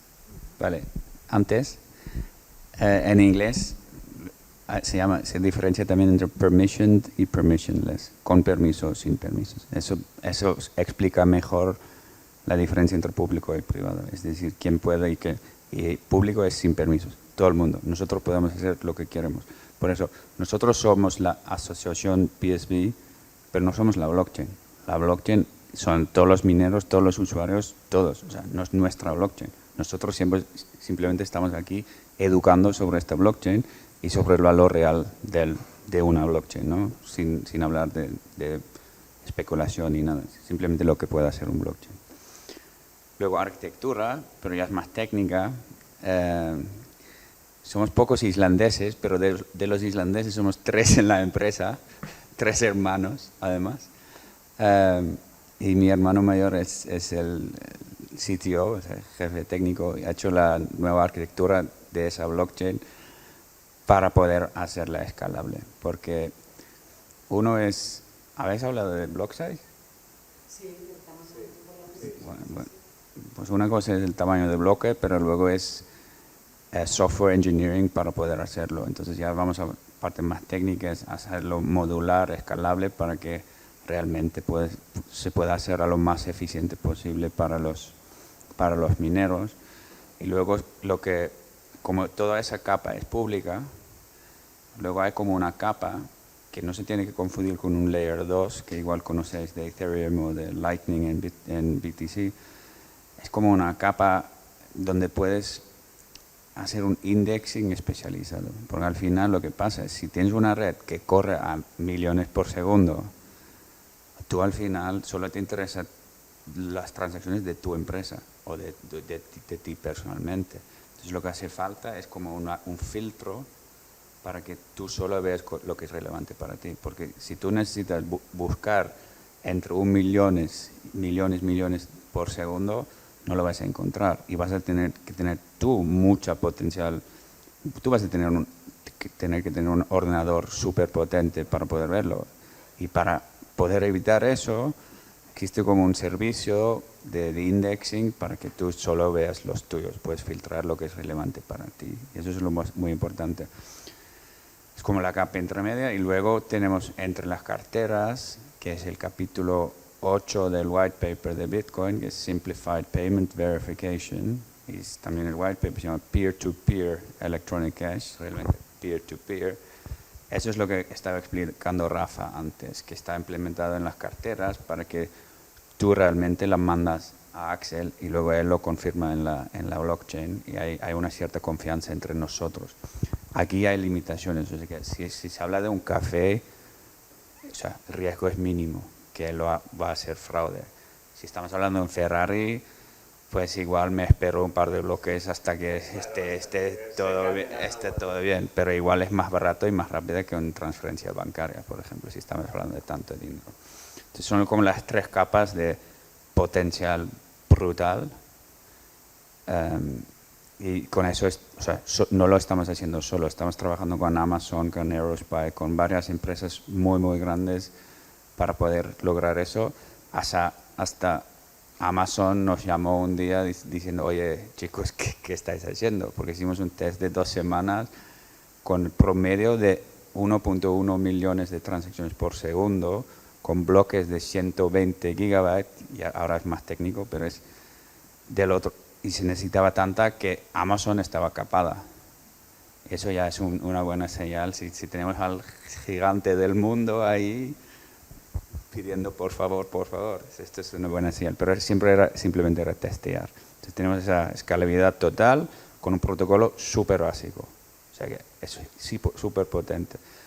Luego la capa intermedia y luego con las carteras el peer-to-peer. Y ahí es donde se construyeran las aplicaciones.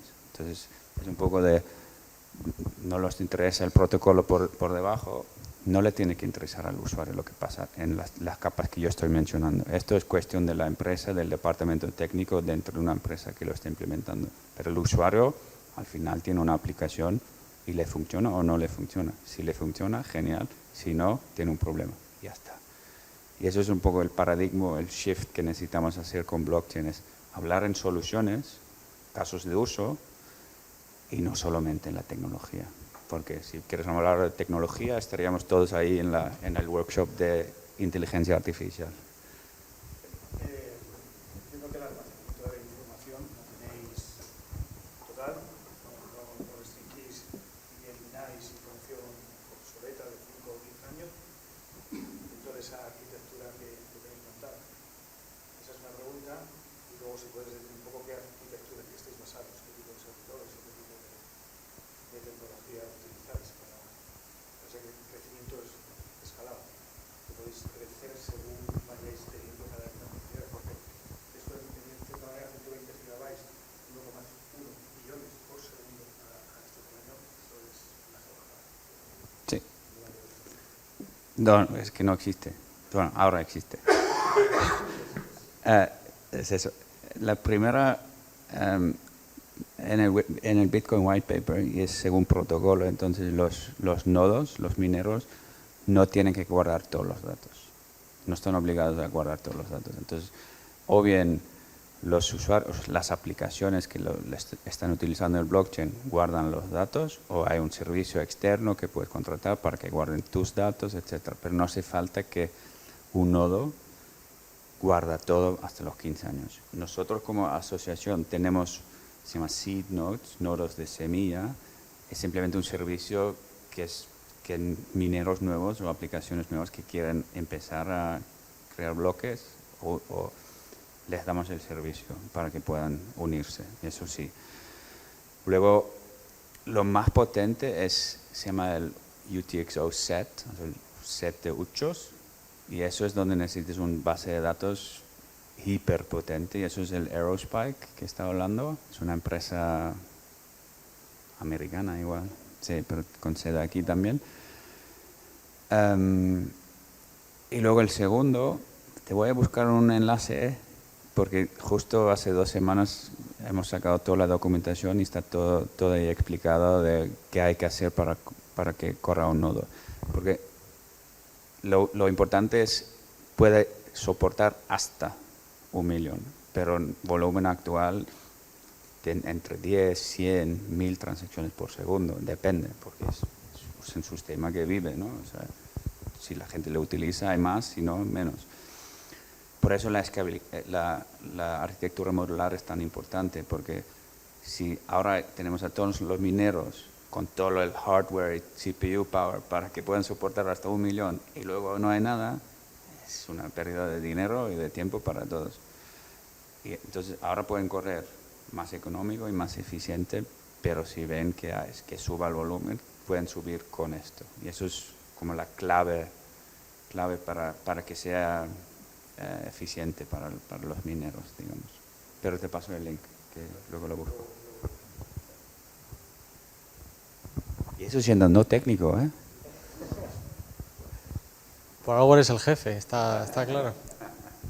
Sí, añadiendo un poquito de comentario aquí, no sé si recordáis esta mañana el tema de los uchos, las entradas y las salidas de las transacciones. Claro, el minero, para verificar una transacción, le importan 2 cosas. Número 1, saber que ese ucho no está gastado. Los 8 gastados no tienen ninguna relevancia para el minero, ya están gastados, pues, y yo lo que hago es verificar transacciones. Eso por un lado. Y luego por otro lado, volviendo, y esto como siempre intento simplificar el concepto, de cada bloque está la parte del hash.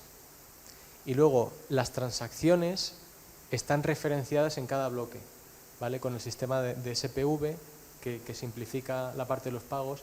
Entonces al final, para tú poder verificar y mantener referencias de las cosas importantes, necesitas cabeceras de los bloques, que son 32 bytes, que es muy poquito. O sea, tú puedes ir generando bloques cada 10 minutos, que son 32 bytes, aunque el bloque sea 1 gigabyte, 10 gigabytes o 1 terabyte. A ti solo te importan los 32, simplificando, hay un poquito más de metadatos, ¿no? Pero eso es lo que le importa al minero. Entonces, me parece un ingrediente que es muy importante porque, una vez más, modelo económico, cómo escalamos, cuando pensamos en terabytes, y esto tiene muchísimo sentido. Y luego otra parte también importante es que yo, como aplicación que construye sobre la blockchain, también esto lo había comentado Agus de Pasas, lo ha comentado todo, pero la parte de que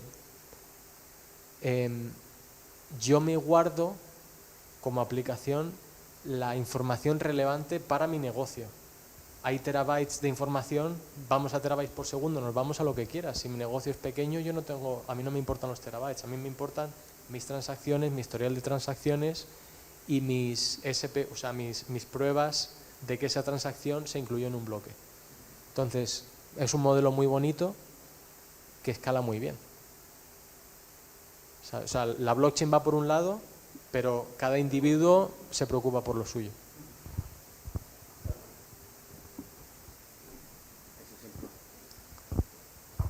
Yo estoy en el mundo de blockchain por culpa de mi hermano y siempre me dice lo mismo. Bitcoin es el modelo económico más bonito y eficiente del mundo. Es el protocolo en sí, porque es game theory, es mineros compitiendo para el siguiente bloque.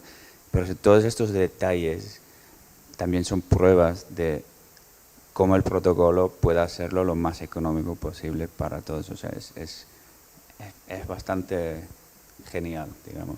Sí.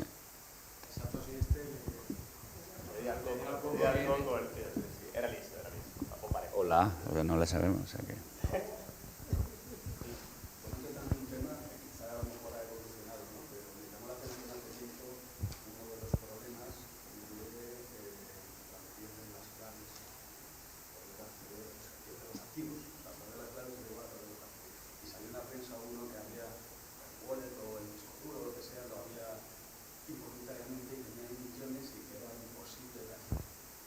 Comentarlo tanto ese problema como el estado del arte actual, si es que ha cambiado.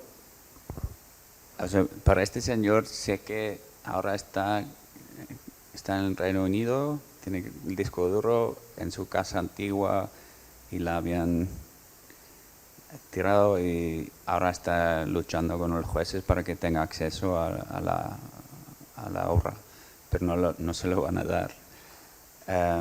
Pero la pérdida de claves sí que es importante, o sea y creo que es un tema muy relevante y tú tienes una solución muy elegante en Handcash. Eso de las claves de las 12 palabras, no sé si lo conocéis. O sea, realmente hay un seed phrase, son 12 palabras y si con esas 12 palabras puedes recuperar tus claves.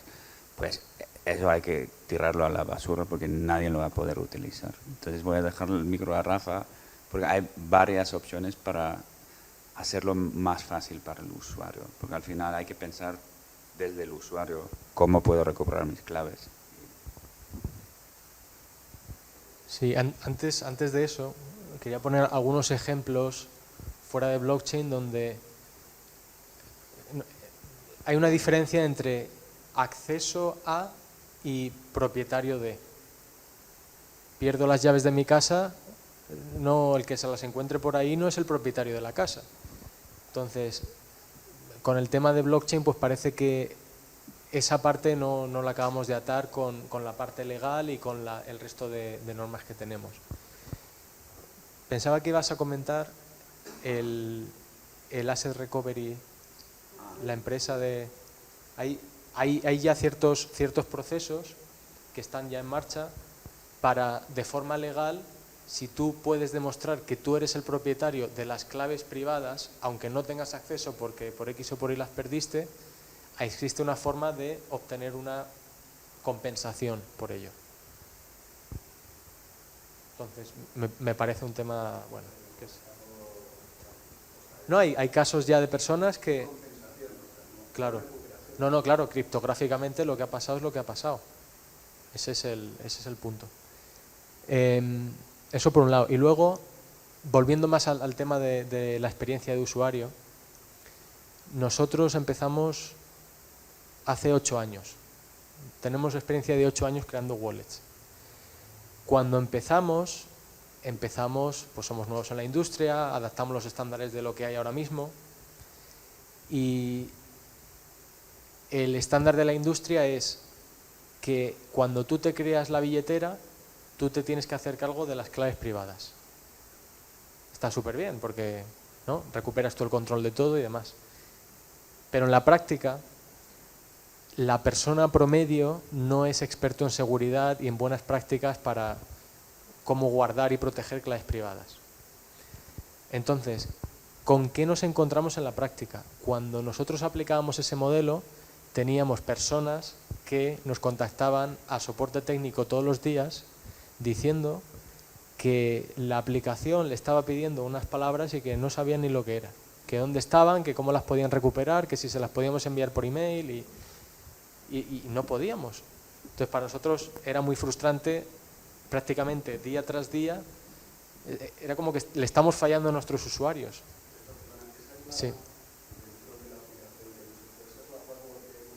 No, ahora explicaré. Uf.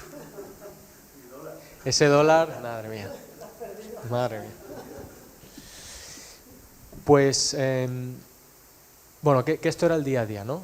Entonces, sobre el papel es un concepto muy bonito, es posible que funcione para las personas que tienen el conocimiento y las competencias para hacerse cargo de ello, pero volviendo a la brecha digital, tú no le puedes pedir a una persona, o sea, es un modelo que nadie entiende, que nadie está acostumbrado y que considero que es necesario abordarlo con otras alternativas. Entonces, nosotros, el modelo que encontramos es un modelo en el que, número uno, tu clave privada como tal no existe. Existen trozos de la clave privada que cuando se coordinan de forma criptográfica producen una firma que es equivalente a tener una clave privada. Y esto es interesante porque le permite al usuario firmar transacciones cuando se autentica con diferentes servicios, pero ninguno de estos servicios tiene control sobre las claves privadas. Porque un trocito de la clave privada no te permite hacer nada, requiere de la colaboración de las otras entidades. Entonces, la billetera que habéis utilizado hoy no requiere de que recordéis 12 palabras, podéis acceder con vuestro email y password o cuenta de Google y luego se os envía un email, un código de verificación al email si lo recordáis. Entonces, cada uno de estos pasos realmente por detrás está coordinado por una empresa diferente que juega un papel dentro de este esquema de firma criptográfica. Entonces, una diferencia importante es que nadie está en custodia, pero el usuario tampoco. ¿Vale? Eso es una cosa importante, pero para nosotros ha funcionado súper bien. Hemos quitado un paso de fricción súper importante y desde que tenemos esto nadie ha perdido acceso a su dinero. Entonces yo por la noche duermo mejor desde que tenemos esto. ¿Y la autenticación se hace con esa Se hace, hay dos factores de autenticación. Uno es la password y el otro es el código que se te envía. Claro, y cada uno te permite interactuar con una de estas entidades que tiene un trozo de la clave y luego pues por detrás lo que te permite más adelante es que entre ellas de forma independiente verifiquen que tú eres tú y al final tienes el resultado de una transacción firmada como lo tendrías con la otra clave privada. Y por curiosidad, esta aplicación que nos hemos descargado, estos son lugares que podemos empezar a utilizar. Sí, que debéis empezar a utilizar. Porque el dólar de hoy en 20 años pues Ah, ahí está, ahí está. Eso es. Fíjate la volatilidad, no esperes mucho. Yo me metí 500 euros hace no sé cuánto tiempo y yo no sé qué tengo ahora. Yo me cae económico de momento. Pues El dólar de hoy son 10.000, 100.000 transacciones para tu modelo sí. de negocio basado en eso. Hoy, ayer eran 118.000. 119.000 hace unas horas que... Yo hoy no he mirado. Sí, pero la BSV está en $30. Sí. Pero también la otra es oro, value, store of value, y la nuestra es nosotros no hablamos del precio, Sí. hablamos de que se utiliza la blockchain como tecnología. Iba a decir, yo no sé ni el precio, o sea, yo la utilizo y, ¿sabes? No... No, pero no calculamos el incentivo. Sí, sí, sí. Calculando las diferencias de incentivo, pasa que lo hicimos un poco patateramente. Y no sé si tú te acuerdas qué porcentaje del coste de... Lo que estábamos mirando es cuando para un minero, ¿dónde están sus incentivos? Entonces estábamos diciendo, si una persona cierra el bloque, ¿qué es lo que se lleva si es un minero de BTC? Y si una persona cierra el bloque siendo BSV, ¿no? ¿Qué es lo que se lleva? ¿Y dónde está su incentivo? Entonces, en BSV, más del 60%, era el 60%, más del 60% de... Que puede ser el 99,9%. Claro, claro, porque- o más, ¿no? Porque el incentivo de BSV es cerrar transacciones, que es de donde el minero gana, saca más dinero. Por eso el incentivo de BSV es tener bloques muy grandes, ¿no? Digamos, tendiendo a infinito, porque es de ahí donde el minero va a sacar el dinero. Sin embargo, en BTC, el incentivo para el minero es la compensación que le da el sistema. Es decir, es simplemente tener el BTC, el Bitcoin, y quedárselo, ¿no? O sea, esa es la compensación, ese es su incentivo mayoritario. Puedo aquí, sí. El cómo llegamos a simplificarlo, comentando esto el otro día, hay como 3 palancas de provecho para el minero. Número 1, el subsidio del que hemos hablado esta mañana, que es como pues, una subvención en la minería que va decreciendo a medida que pasan los años. La segunda es la comisión que se lleva por cada una de las transacciones. Y la tercera es la cotización de mercado que tiene el token, ¿vale? Entonces, BTC, como está limitado a 4 a 7 transacciones por segundo, esa palanca no la puedes mejorar, porque estás limitado a 7 transacciones por segundo. La segunda palanca, que es la del subsidio, tampoco la puedes controlar, porque eso está programado y cada 4 años se te va a la mitad. Entonces, la única que puedes controlar es, de alguna forma, intentar influir en el precio para que suba. Entonces, eso no tiene muy buena pinta, porque ¿cómo puedes tú influir en el precio para...? Y luego, la que tenemos dentro de BSV es el subsidio. El subsidio no se puede controlar, nadie lo puede controlar, pero la palanca de las comisiones que vienen por las transacciones, esa tiende al infinito. O sea, a medida que vayamos escalando a más y a más y a más transacciones por segundo, puedes ganar más dinero. Entonces no dependes tanto del precio, y lo que sí que puedes controlar, que es el volumen de transacciones por segundo, sí está bajo control. Entonces, La segunda palanca, un detalle, que es al final los costes de cada transacción se suben. Por eso se cuesta 3, 4, 5 euros transaccionar en Bitcoin Core, porque tienes que ganar dinero con esto. O sea, y se ve, o sea, al final es cuestión de demanda también, o sea, que los mineros tienen que mantener un sistema económico que vale la pena para ellos. Entonces, tienen lo mismo hardware, pues cualquier protocolo de Bitcoin puedes cambiar. O sea, si un día puedes ganar más dinero con Bitcoin o con Bitcoin Cash, pueden ir cambiando. Tienen los 3 softwares, lo vemos mucho, el Mining Dutch viene y va, y por cierto es una empresa china, no es holandesa. Pero vienen y van, y eso es lo bueno de un blockchain público, o sea, sin permisos, cada uno de ellos puede venir, pero ellos tienen que ganar pasta al final, y tienen que añadir valor a la red, y lo hacen donde puedan ganar pasta. Es un sistema económico. ¿Tú quieres comentar algo, no?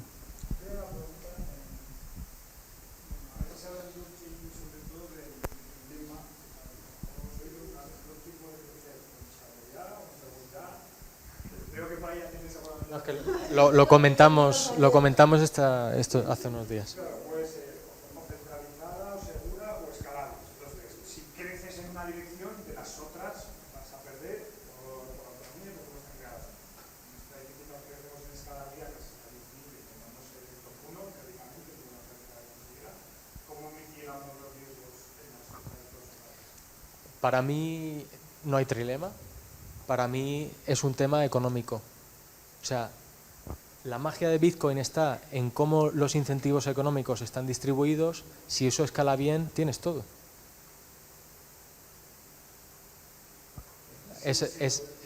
Para mí esa es la simplificación. Es que en el momento que tienes que renunciar a uno, el modelo económico ya no se sostiene.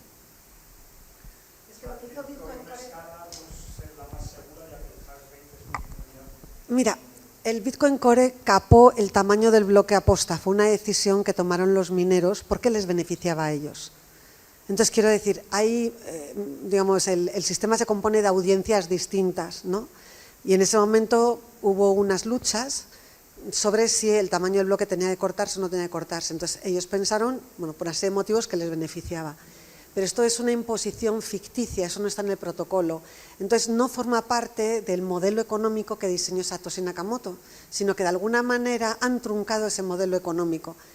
Dado que lo han truncado, ahora tienen que pensar cómo van a maximizar sus ingresos, el tiempo que les queda, porque el subsidio termina dentro de unos pocos años.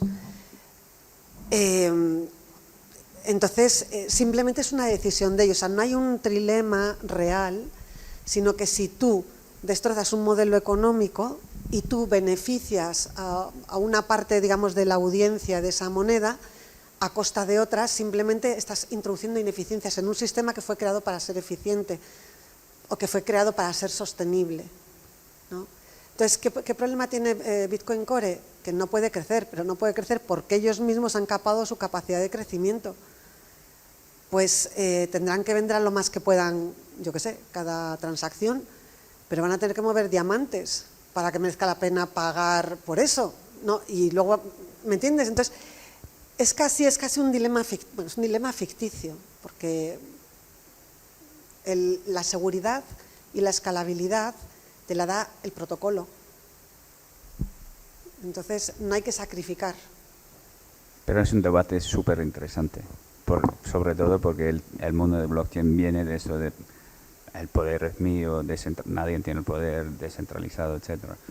La realidad es que en 99.9, si no 100% de los blockchains, es un tema, es un activo. O sea, creo que tú antes, cuando Rafa enseñó los mineros, que como 3 tenían 70%, en BTC es lo mismo.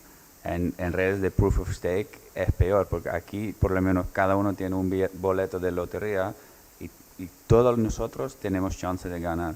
Si vas a Proof of Stake, ahora no de comida, pero es un otro modelo de consenso de cómo los nodos llegar a un consenso de cuál es el siguiente bloque. Ahí es, si yo tengo el 20% y tú el 80%, para hacerlo más fácil, tú vas a crecer más y más y más y más. Entonces vas a crear oligopolos al final también. Entonces, en todas las cadenas de bloques, el tema de descentralización es activo, es real. Es como una promesa que todavía no se ha cumplido realmente. Y nosotros también lo vemos. O sea, el protocolo está fijo, o sea, se ha cambiado el protocolo de Bitcoin, entonces ahora nosotros lo que queremos es quitar los límites del tamaño de bloque, restaurar todos los códigos del Bitcoin Script y de ahí es un protocolo fijo y nadie lo puede cambiar y esto es nuestra definición de centralización. Pero nosotros también, y justo estamos en esa fase porque llevo 6 meses en ese puesto, es abrirlo mucho más, abrir un Open Source Program. El protocolo se queda fijo, pero luego todo lo que es encima se tiene que estar vivo, activo, para que realmente haya soluciones en esto. Pero el tema de centralización podemos estar aquí toda la semana discutiéndolo, porque es en cada uno de los blockchains es un tema. Sí, sí. Pero es súper interesante. Es la promesa, digamos, incumplida de todos los blockchains. Sí.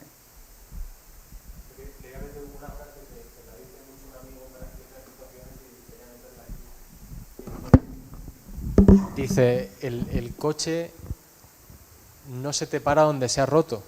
O sea, el coche se te rompe antes y después se te para.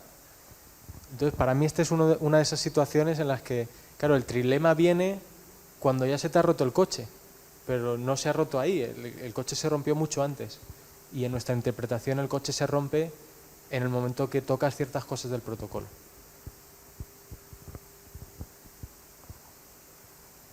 Pero ¿cuál es lo que tienes en tu cabeza? Porque te veo ahí dándole vueltas, entonces hay algo que no... Sí.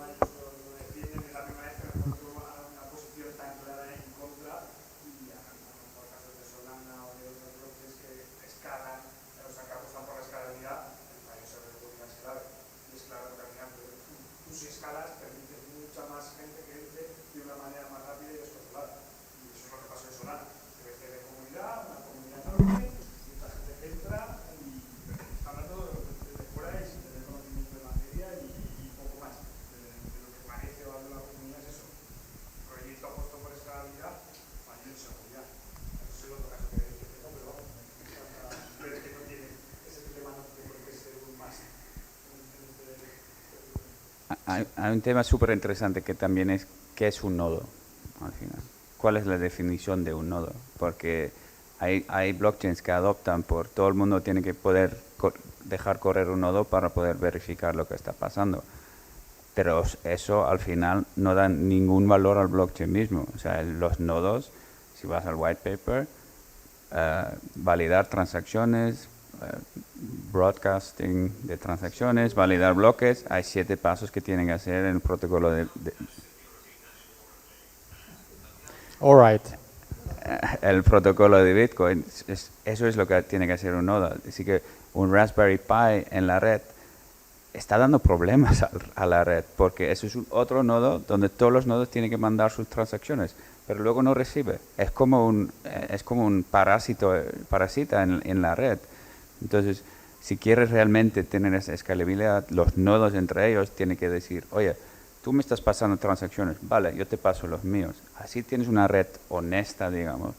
Pero si yo paso todo a Carlos y nunca recibo nada a Carlos, como, oye tú, ¿qué estás haciendo aquí? Y luego tienes otra vez la eficiencia en la red y el sistema económico así que funciona en una red honesta, digamos. Y eso es todo en papel, no en teoría, ¿no? Eso es teoría y luego en la realidad igual es diferente en cada una de las cadenas de bloques. Tampoco lo conozco en detalle en BSV, pero eso es la teoría. No hace falta tener una Raspberry Pi, no hace falta. Y eso es Solana, Ethereum, BTC. Al final es latencia en la red que empieza y tienen outages, que los nodos fallan horas, etc. En BSV o en Bitcoin nunca ha fallado. 16 años, sin problema. Eso es espectacular. Yo lo veo espectacular. Así es un poco la simplicidad, ¿no?, de esto. Pero es nuestra opinión y por eso me encanta el debate.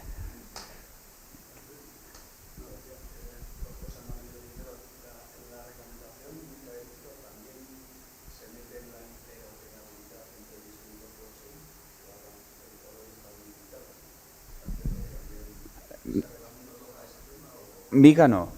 Ahora van a venir, o sea, a nivel iniciativas nacionales, sí. O sea, estamos hablando del Banco de Inglaterra y interoperabilidad es muy importante para ellos, pero es a nivel de aplicación que tú no creas dependencias de una u otra tipo de tecnología. Es decir, mira, tu aplicación debería ser capaz de... Es resiliencia al final de tu negocio. Eso es lo que quieren. Mica no entra en esos detalles. Mica entra en detalles más de las normativas bancarias, que es lo que tienes que cumplir como emisora de una stablecoin, cómo tiene que ser tu organización, dónde y cómo debe estar montada, cómo tienes que reportar, todo eso. Nada de interoperabilidad. Es súper interesante. Hay cadenas de bloques, Chainlink es una, que lo único que hace es enfocarse en interoperabilidad, ser como puente entre diferentes blockchains y diferentes sistemas. Pero también es la definición de qué es interoperabilidad. Es entre blockchains, es entre una blockchain y sistemas financieros entre blockchains y estándares. O sea, al final hay mucho...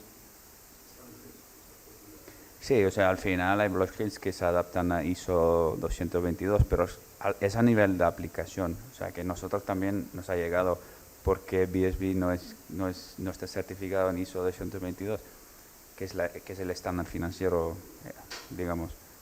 Eso no aplica a una blockchain, aplica a una solución que está basada en blockchain. Es lo mismo con DORA, o sea, que es como resiliencia operacional. Es la aplicación que la tiene que mantener utilizando una blockchain. Y claro, tiene que elegir la blockchain adecuada o las blockchains adecuadas. O sea, yo tampoco, igual en 50 años habrá una blockchain, pero hay 9.000 ahora mismo. O sea que mientras tanto el tema de interoperabilidad es súper relevante, pero es a nivel aplicación. Es de tu empresa, tú tienes tu modelo de negocio que utiliza blockchain o no, pero es tu empresa que tiene que tener esos certificados y toda esa resiliencia. Y si te va mejor integrarlo en 2 blockchains, porque la una siempre cae, vale, pues mejor. Pero es una decisión económica o no.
Yo sí, me puedo mojar.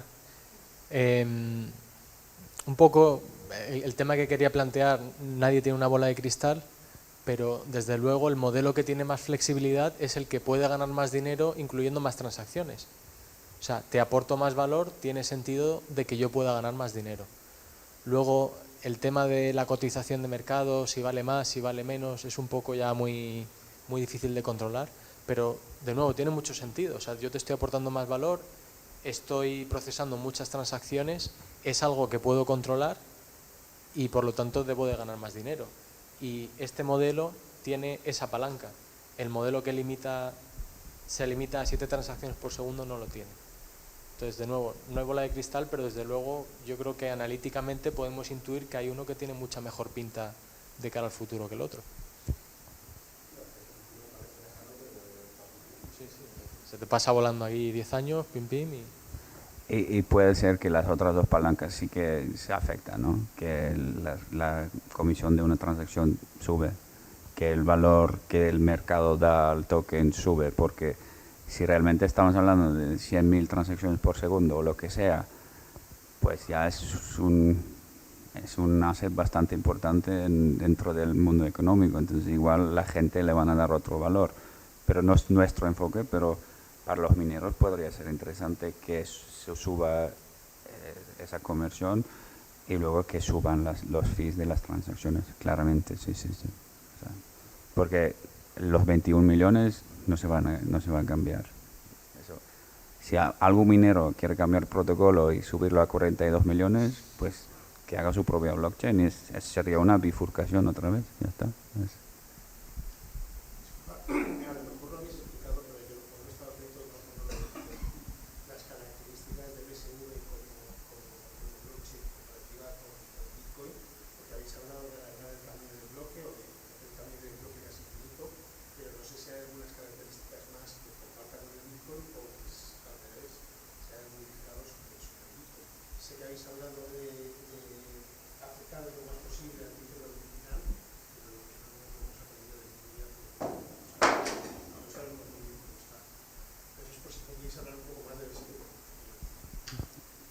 Sí, empiezo yo y luego vosotros. Mismo, sí. En realidad hay dos características muy importantes, que es el tamaño de bloque y que es los códigos en el script, que realmente son opcodes, se llama. O sea, el protocolo es lo mismo. O sea, en 2009 fue lo mismo y luego había diferencia entre los equipos que estaban en tal momento, 2017 creo que era, 2016-2017, que el tamaño de bloque fue punto de discusión, y otro que introdujeron en Bitcoin Core es Segregated Witness. O sea, quitaron la firma digital de la transacción. Entonces, lo que es la cadena de bloques, que es una cadena de firmas digitales, las quitaron y la ponían separado. Y entonces había gente que decía, eso no se puede hacer, eso es un cambio tan brusco. No. Entonces había el split de Bitcoin Cash y BTC. Pero al final, hasta entonces, se habían deshabilitado varios códigos para poder programar dentro de las transacciones. Y eso es bastante complejo, pero realmente lo que significa es que se puede hacer contratos inteligentes con Bitcoin Script teniendo todos estos códigos habilitados. Eso es como para explicarlo lo más fácil posible. Smart contracts, block size. No, lo de las firmas que afecta a la seguridad también, porque como la cadena de bloques es una serie de firmas digitales, ¿no? Cuando ellos sacaron la firma del bloque para ganar espacio, entonces rompieron, como si dijéramos, esa cadena de testigos, ¿no? A través de las firmas. Entonces es importante. No sé qué más. No, para mí son las diferencias fundamentales, tamaño del bloque y lo que también tratamos de explicar esta mañana, que cada uno de esos huchos realmente de por sí es un lenguaje de programación específico. Entonces, si le quitas operaciones, no sé si programáis un poquito o en tu caso sabes un poquito, pues si me quito el if y me quito no sé qué, pues a ver cómo te las apañas después, y llega un momento en el que limitas lo que puedes hacer. Si tengo que programar sin bucles, bueno, pues ahora me pongo entonces, pues es un poquito lo que pasa. Para mí eso son las dos diferencias más importantes. Hay muchísimas modificaciones que hicieron. Yo tenía una lista que ya había impresión traído, pero una página así de modificaciones que han ido haciendo. Sí, tenías una slide que estaban ahí, sí, todos los... Una cosa que quería destacar también, históricamente había el mundo de cripto y de blockchains está lleno de emociones. O sea, son casi cult. O sea, eres fan de uno, entonces odias al otro. Eres fan de este, odias al otro. Yo llevo demasiado poco tiempo en el mundo del blockchain, no me importa. O sea, Bitcoin Core tiene su valor, la gente lo tiene como store of value, perfecto, estupendo. Que lo hagan. Yo prefiero cambiar el mundo para realmente utilizar la tecnología con la potencia que tiene. Pero cada blockchain tiene su valor. Si al final es una cuestión del mercado, del usuario, para qué lo quieren utilizar. Entonces, yo no me quiero meter en ninguna lucha, ni historias, ni batallas, ni nada. Cada uno de los blockchains tiene su valor y al final son las empresas, los gobiernos, los usuarios que eligen con qué o quién quieren trabajar. Para mí es importante destacarlo porque el mundo está lleno de emociones y hemos de madurar un poco y empezar a pensar en realmente qué valor queremos dar a nuestros niños, hijos, etcétera, etcétera, ¿no? Al final es esto. Yo veo mucha potencial que esa tecnología pueda cambiar el mundo y lo hacemos paso a paso. O sea, que vivo en Suiza, pero para subir a una montaña no saltas, vas caminando, paso por paso. Entonces vamos paso por paso, dejando el PowerPoint por detrás, enseñando proyectos pilotos que enseñan, luego que empresas los adoptan, etcétera, etcétera. Y de ahí, en unos años estaremos ya ahí con 10.000, 15.000 transacciones por segundo, con una cadena de bloques que la gente sepa lo que es el valor que aporta blockchain, aunque no tiene que entenderlo ni saber lo que está pasando, ¿no? Porque está ahí por detrás.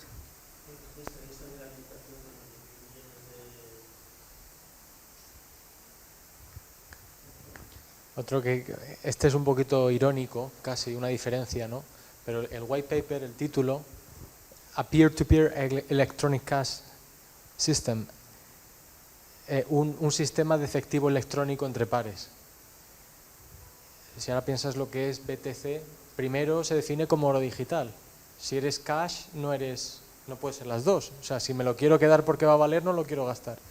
Y luego, en la práctica, con las comisiones que tiene y las limitaciones que tiene, no es un mejor efectivo que el que ya tenemos, ¿no? Entonces, parece también, ¿no?, que es un poquito contradictorio y medio chistoso también. Al haber hecho un fork, modificaciones que se hagan en el core de Bitcoin ya nos afecta. No.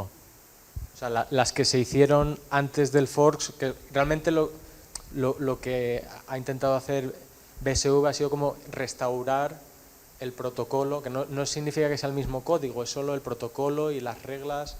Hay cositas, si nos ponemos a refinar, hay cositas que no tal, pero para mí son los fundamentales del lenguaje de script para tener la característica de contratos inteligentes y el tamaño del bloque. O sea, es que el tamaño del bloque es sin duda, vamos, la pata clave.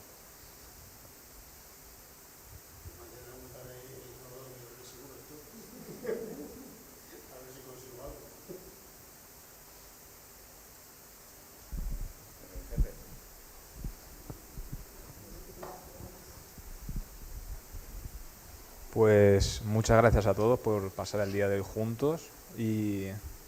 ¿Perdona? Y es la hora, así que os agradezco mucho que hayáis dedicado tiempo a aprender esto y sobre todo que hayáis interactuado mucho, que se os ve que tenéis mucho interés en cómo podemos entre todos ayudarnos y agradeceros todo el apoyo. Gracias. Perdonad, queríamos comentar antes de despedirnos, bueno, aparte otra vez de repetir, mil gracias por estar aquí con nosotros, aguantar un día tan largo y tan denso. Es que nosotros mañana pasado y al otro, tenemos un curso sobre gaming. Es súper entretenido, no se necesita tener un gran perfil de programador y tenemos becas disponibles. Entonces, si alguien se quiere apuntar, si quiere alguien venir mañana, nos lo podéis decir. Yo paso la información a la universidad para que os donen algunas de las becas que tenemos nosotros. Va a estar Rafa dirigiéndolo, bueno, por supuesto también con Aus, con Carlos y con Axel, y yo también estaré aquí y bueno, se va a aprender un montón y sobre todo se va a aprender también mucho de un mundo nuevo que es el sector del gaming, que es muy interesante y que tiene bastante más enjundia de la que pueda parecer a primera vista. No sé, ¿algún otro detalle? Perdón, aquí tenemos nuestros emails. Si queréis hacerles una foto, lo que sea, en algún momento necesitáis algo, queréis información, estamos siempre a vuestra disposición, no solamente ahora. Nosotros, de hecho, hemos hecho documentación, no solo sobre el material que hemos presentado, sino mucha más documentación. Lo que pasa es que no se nos permitió compartirla originalmente porque no se nos podía dar vuestros emails. Entonces, lo que podemos hacer es dársela al final del curso al director del curso y que él os la comparta. Sí, por supuesto. Sí, también nos podéis buscar por LinkedIn y nosotros también nos facilitamos lo que sea, pero vamos, se la pondremos en manos de Joaquín, que es la persona, bueno, varias personas nos han estado ayudando, pero podemos dárselo a Joaquín para que él lo comparta con vosotros. Sí. Lo recibimos. Os la mandamos. Claro, pero esto es un problema de protección de datos, es lo que nos dijeron, porque nosotros queríamos haberlo recibido, haberos mandado información para adelantado para que os la mirarais, porque claro, nos habíamos